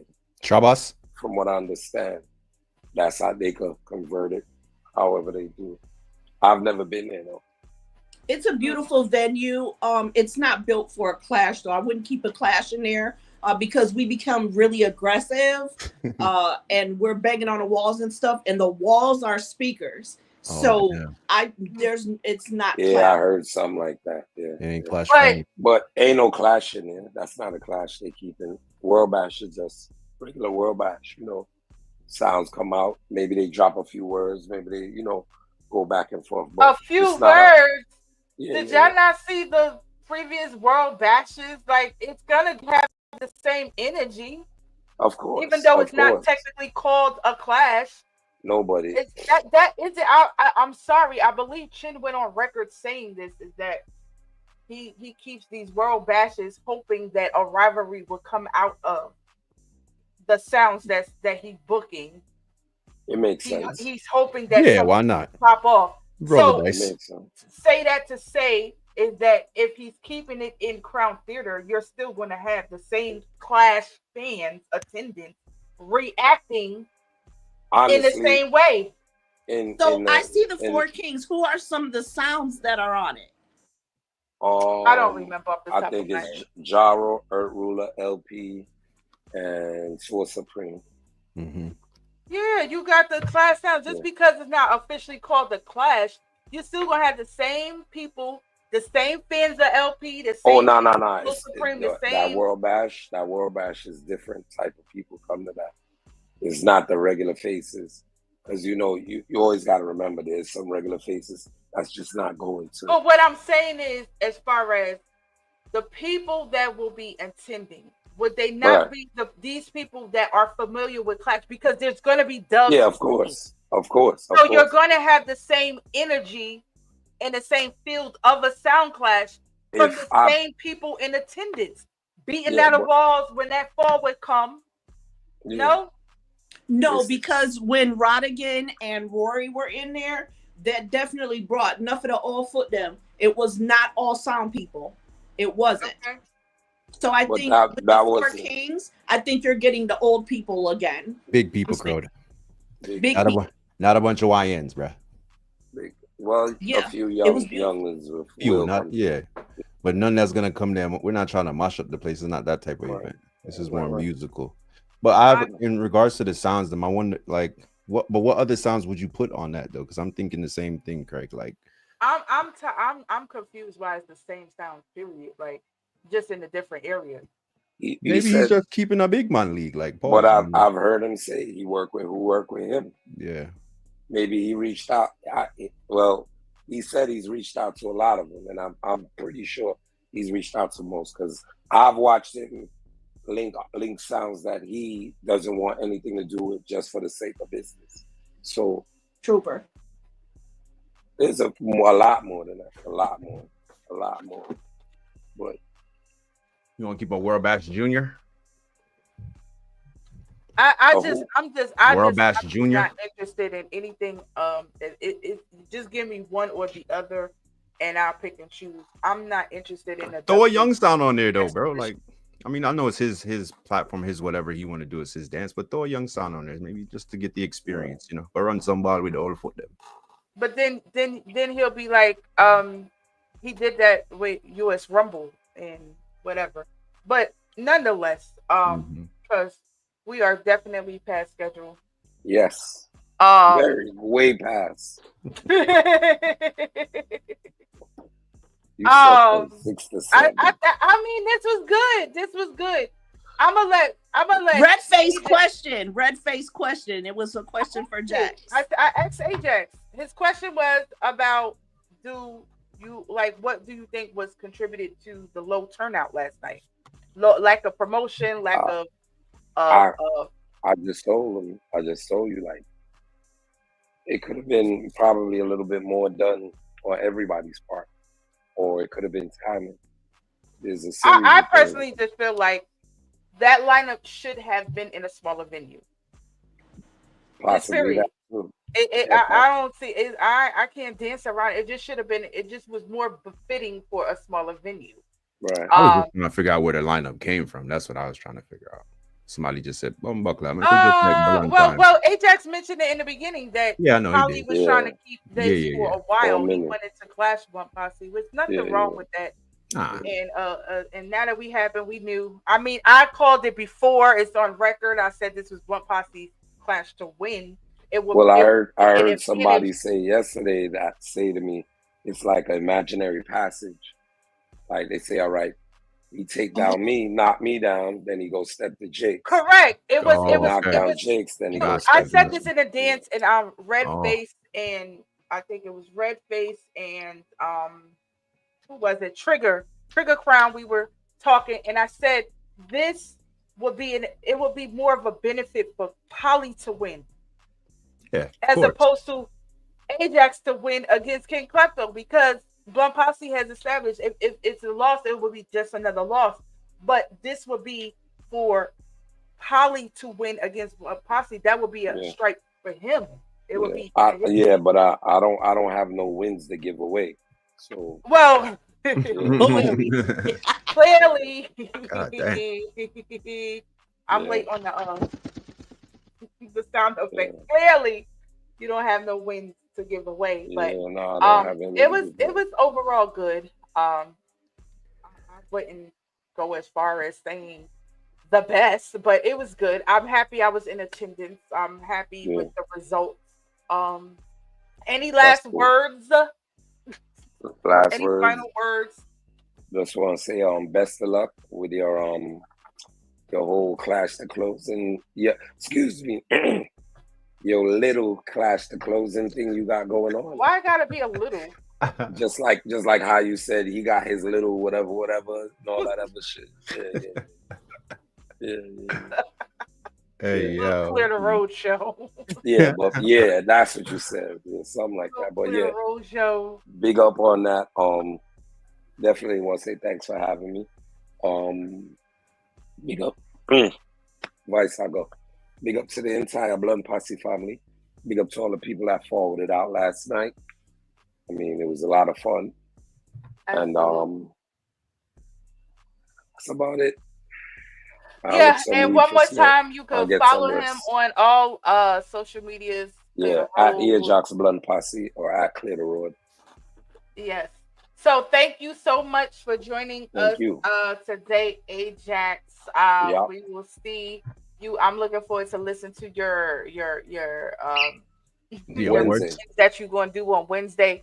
Remind you got remind us one more time to log on Wednesday. Send me over those names for the Splice Sound of the Year. Oh, absolutely. Yeah. When is the award show? That, Charles. December, the last week Wednesday in December. Yeah. Smalls, you want Smalls. That's our word, man. Yeah. All right, so we're gonna let Ajax go. Jeannie, I promise. Like, I just want to do the block report real quick, and we can wrap this all up. Smalls, Anya, big up. Jeannie, big up yourself, mama. Respect, bro. You and the whole family. Ajax, take care. Bless. How we kick them off? Okay, good. I got you. Real quick, as far as the block report, I don't have a specific area, but I'm just going to use this time to narrow down and explain what I can and will go over for today. And moving forward on the next episode, you guys have to wait for that announcement. Don't know where that is just yet, but I'm just going to go over the basics. Anyone out there that is thinking of buying a new home, a new purchase, their second home, third home, whatever, no matter where you are in the world, if you are interested in either doing a consultation, a free consultation, and you have no idea what you are doing, you've been wanting to do this for quite some time, you don't know where to start, you don't know where to go, that's what I am here for. I can give you a free consultation. If you would like to schedule that consultation, please reach out to me to Clash the Closing on IG by sending me a DM, and we can schedule a time. Now, what that consultation will do is what I'm going to do right now, which is a brief consultation to the world. What I will go over during that consultation, I will ask you a few questions.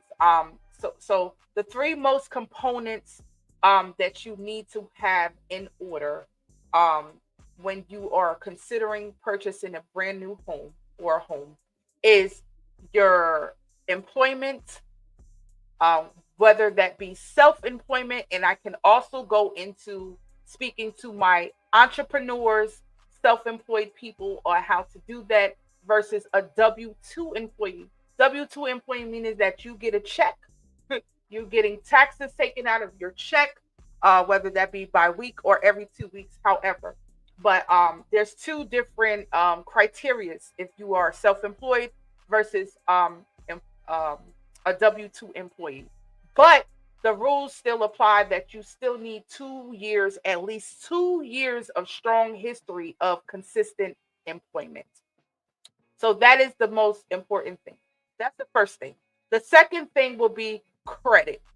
Now, credit is a very specific topic. I say that because people get so hung up on the fact that I got to get my credit up. Okay. Yes, you do have to have a minimum credit score, but when you are buying a home, there are the 4 major types of loans that the banks will lend you to purchase a home. You have FHA, which is for typically and commonly for first-time home buyers. The criteria, credit requirements, and down payment requirements are a lot more affordable and friendly. Meaning, if your credit score of 580, okay, 580, you need a minimum 580 credit score to qualify for a FHA loan, okay? Based on your credit score, if it's 580 and above, between 580 and 620, your down payment requirement will be 5% of the purchase price of the home you would like to buy. So, for instance, if you're looking at a home that costs $500,000, which is $500,000, your down payment with the FHA loan will be 5% of that. That is what you will need to have saved, okay, as your down payment. Now, moving on, and there's more that goes along with that, but again, I will have to go into specifics based on your specific situation. But that is the basics. 580 credit score and 5% down payment for the 5% of the amount of the house that you want to buy. The next in line will be conventional loan. Conventional loans are offered more so to people that already have a home and you want to purchase another home. That criteria is different. Your credit score has to be a lot higher, and your down payment is minimum 20% of that. Okay. The next in line will be VA loan. That is what it says. VA, veterans, for anyone that's in the military, served in the military. That is check with to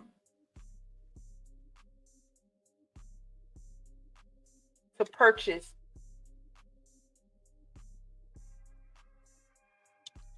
being a veteran. You are given the opportunity to purchase up to 4 homes in a lifetime at 100%. No down payment. Now, when it says it's lovely. 100.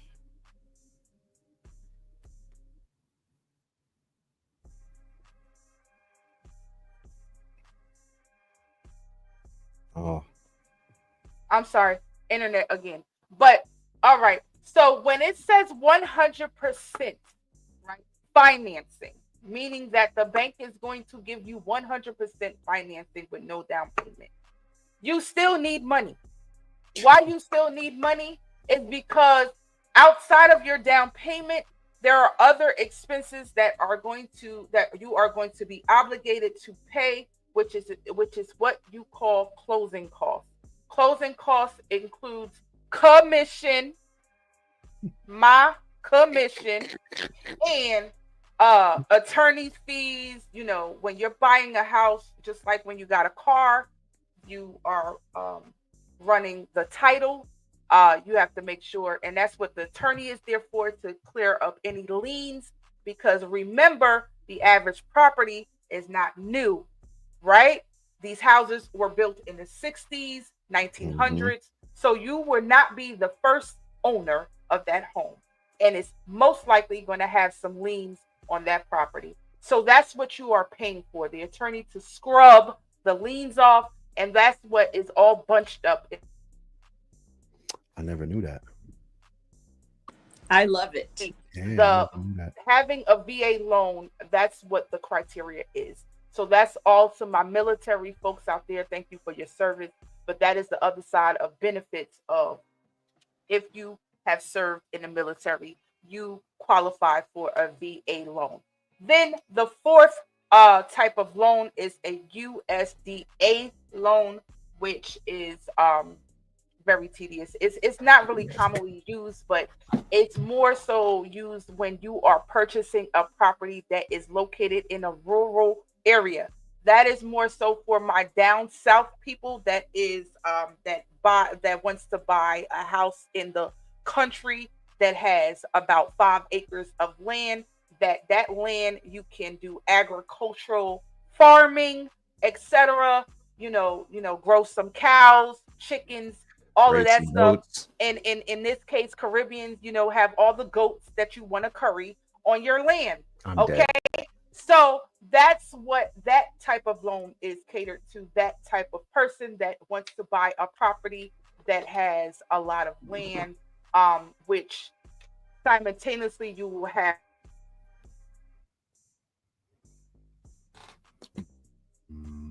to be split with the zoning. That's why the loan, the USDA loan, is catered to that type. Okay, so that is the 4 most commonly used type of mortgages / loans that the banks will lend you guys money to buy a home.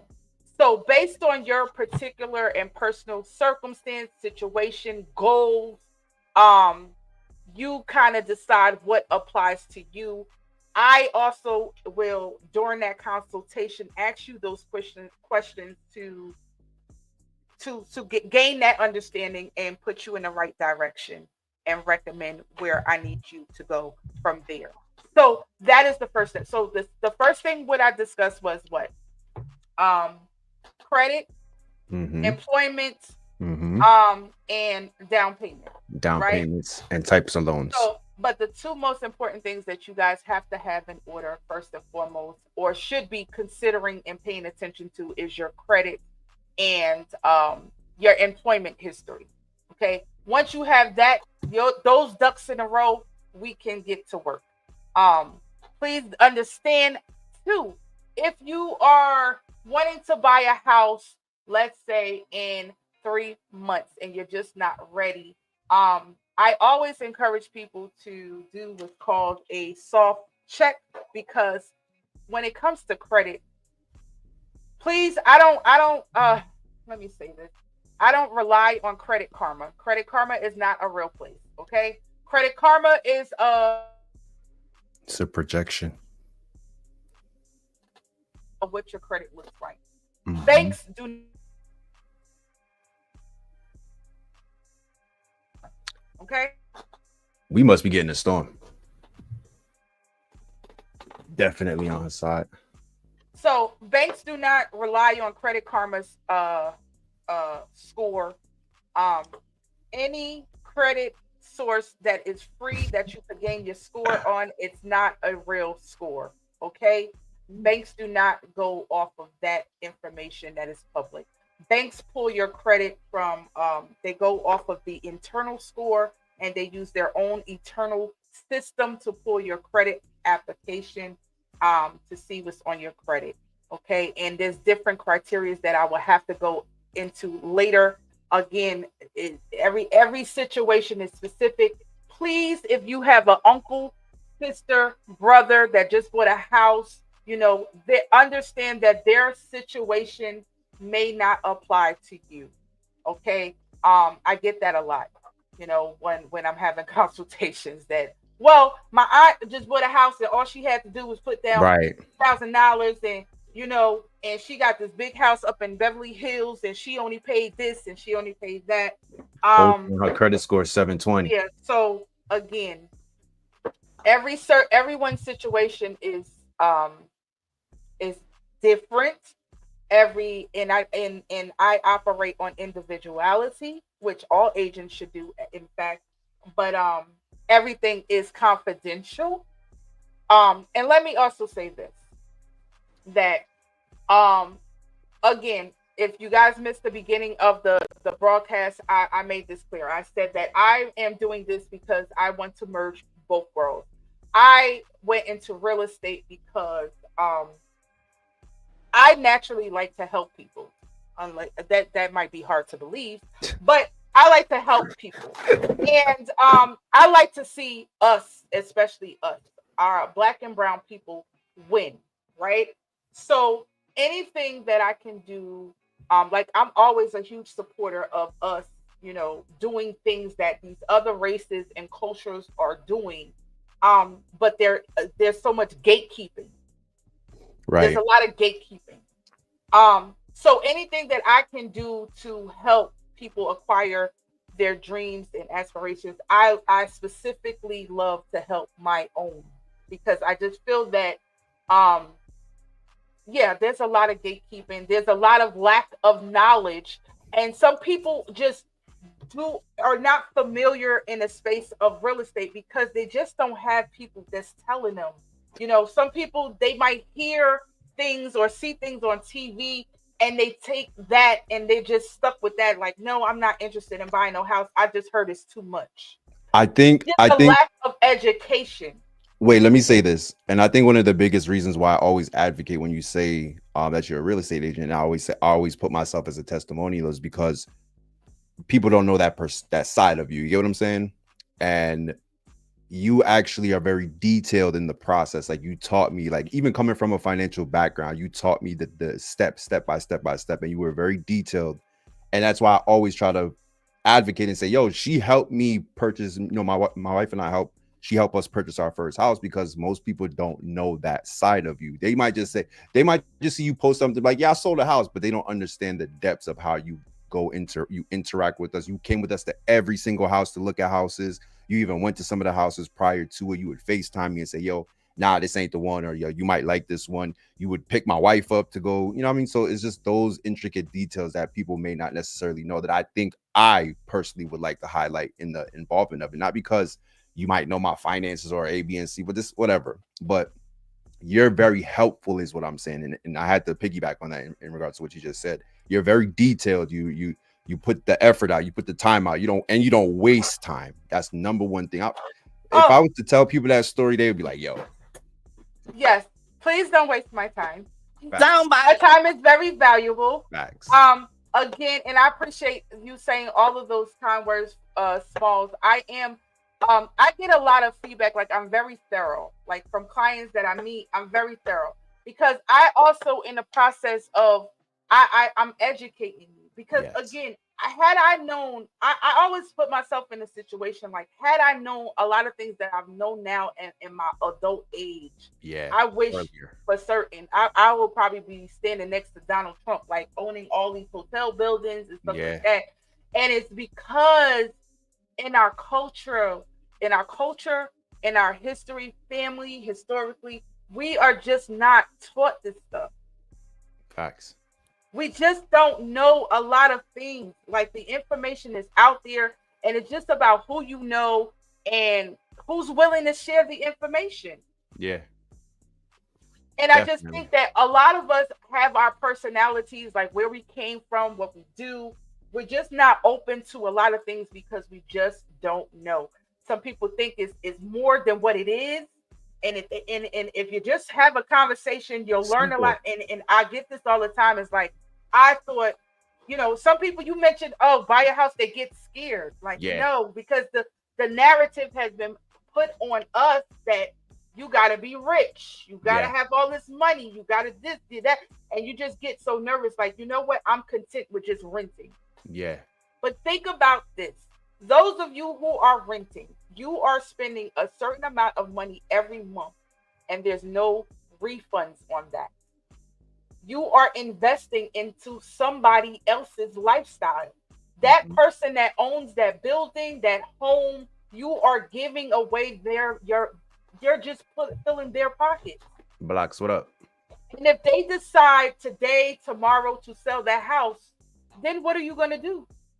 You got to go find another landlord to go spend more money, and you keep giving them and putting money in their pockets. So it's a lot of benefits with owning property, and we could get into that later. So that is the purpose of me wanting to do this, because I just feel like we lack a lot of education when it comes to that, when it comes to just being financially literate, because you'll learn how to do that. Just navigate through that when we're paying bills. When it comes to credit, you'll understand how to manage your credit differently and maintaining that aspect. And let's go get this money together. We can't just not be sitting up here making other people rich. And that's facts. Bottom line. So facts. That's all I have. Again, anybody have any questions or would like to set up a free consultation, which will consist of 30 minutes, because we're not going to be on 2 hours. 30-minute consultation, please reach out to me. If it's a specific area, like I said, you can, we'll go over that, and I can provide you with the statistics and details of that area that you're looking for, and share my personal opinions and my professional opinions with you, and we could go from there. And that's all I have. Yes. Well, again, I just want to congratulate Lady Anya on the premiere of Clash to Closing. I think that the show was very, very spicy, but and I just, again, am very proud of you. I think that everyone is going to get to see a different side of you that they haven't seen before, and not just the real estate part, but as you get into the behind the scenes of the sound system industry. I'm looking forward to this being a balance because you are a woman, which I feel is definitely different from some of the other podcasts that are out there. And I'm just looking forward to it. Also, everyone, please follow at Clash to Closing across all social media platforms. And for any questions, including advertisement and sponsorship, please hit up clashtoclosing@gmail.com. Shout out to the host and creator, Lady Anya, and also to the producer and DJ, resident DJ Smalls of Volume 1. Yeah.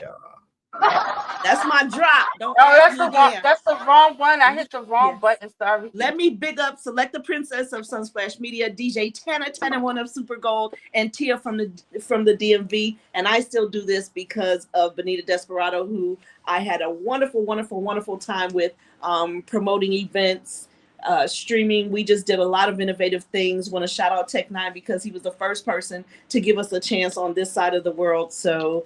And I'll always do that and always defend him. Absolutely. Yeah. I definitely am biased to, shout out to Blunt Posse, who are my family. And so that's all I have to say about that. Check out enoughology.info for your Sound Clash gear. Thanks for all the people much for that trusting was here, me. that logged on, that was here, that participated. I promise this was like more of trial and error. I welcome all feedback, suggestions, things that you guys want to see, and any suggestions that you guys have. I really want this to be a successful show.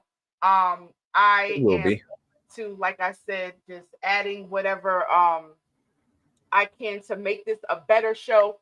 And hopefully I don't have a next scheduled show for you guys just yet, but if you guys I got y'all. Social media platforms, it will be announced like just as this one. Thank you all for showing up. I'm sure this will replay on YouTube. You guys who have not been able, whatever parts you missed or share, please share with with your friends, family, whatever. And that's all I had. That's a wrap, folks. I appreciate Jeannie and Smalls for helping me out with doing this. I got you. And I think you did very well, ma'am. You did very well. For the most part. Yeah. Almost went left. Y'all steered me back on the in forward going straight. I made a left turn and then I made a U-turn. For people who don't know, for people who don't know, this young lady is still fresh off the Clash. Like she still probably smell like the Clash. Okay, so she's fresh off the plane. For those who don't know. Oh my God, lacking sleep and everything. But yeah, big up to the team, man. Big up to the team. Big up to the team. Anya, big up yourself. It's been a long time for you to do this. People are gonna be like, "Yo, what took you so long?" Well, it's time for you to start getting it in the gear. Yeah, because ultimately, I'm gonna say this. It's gonna be some audio episodes as well. Right. It won't necessarily be always video, but I do want to, once I get those smaller details ironed out, where I can just upload the audio files to either SoundCloud or whatever platforms for you guys as well. But I just welcome. Please be patient with me as I kind of just iron out a lot of what my ideas and bringing it to life. So I appreciate that. So I got if all minds are clear, like in the good Lord said. Smalls didn't do his big ups yet. Smalls didn't. Just say, listen. I'm just here for the show. I'm here to support my friend. You know what I'm saying? I'm very proud of you. When you linked me to do this, I was like, me? I'm like, all right, cool, yeah, let's do it. But I'm here. I'm like you said, I'm here to produce. I'm here to help out. I'm here to do what you do. Shout out to my whole team. Volume 1, big up.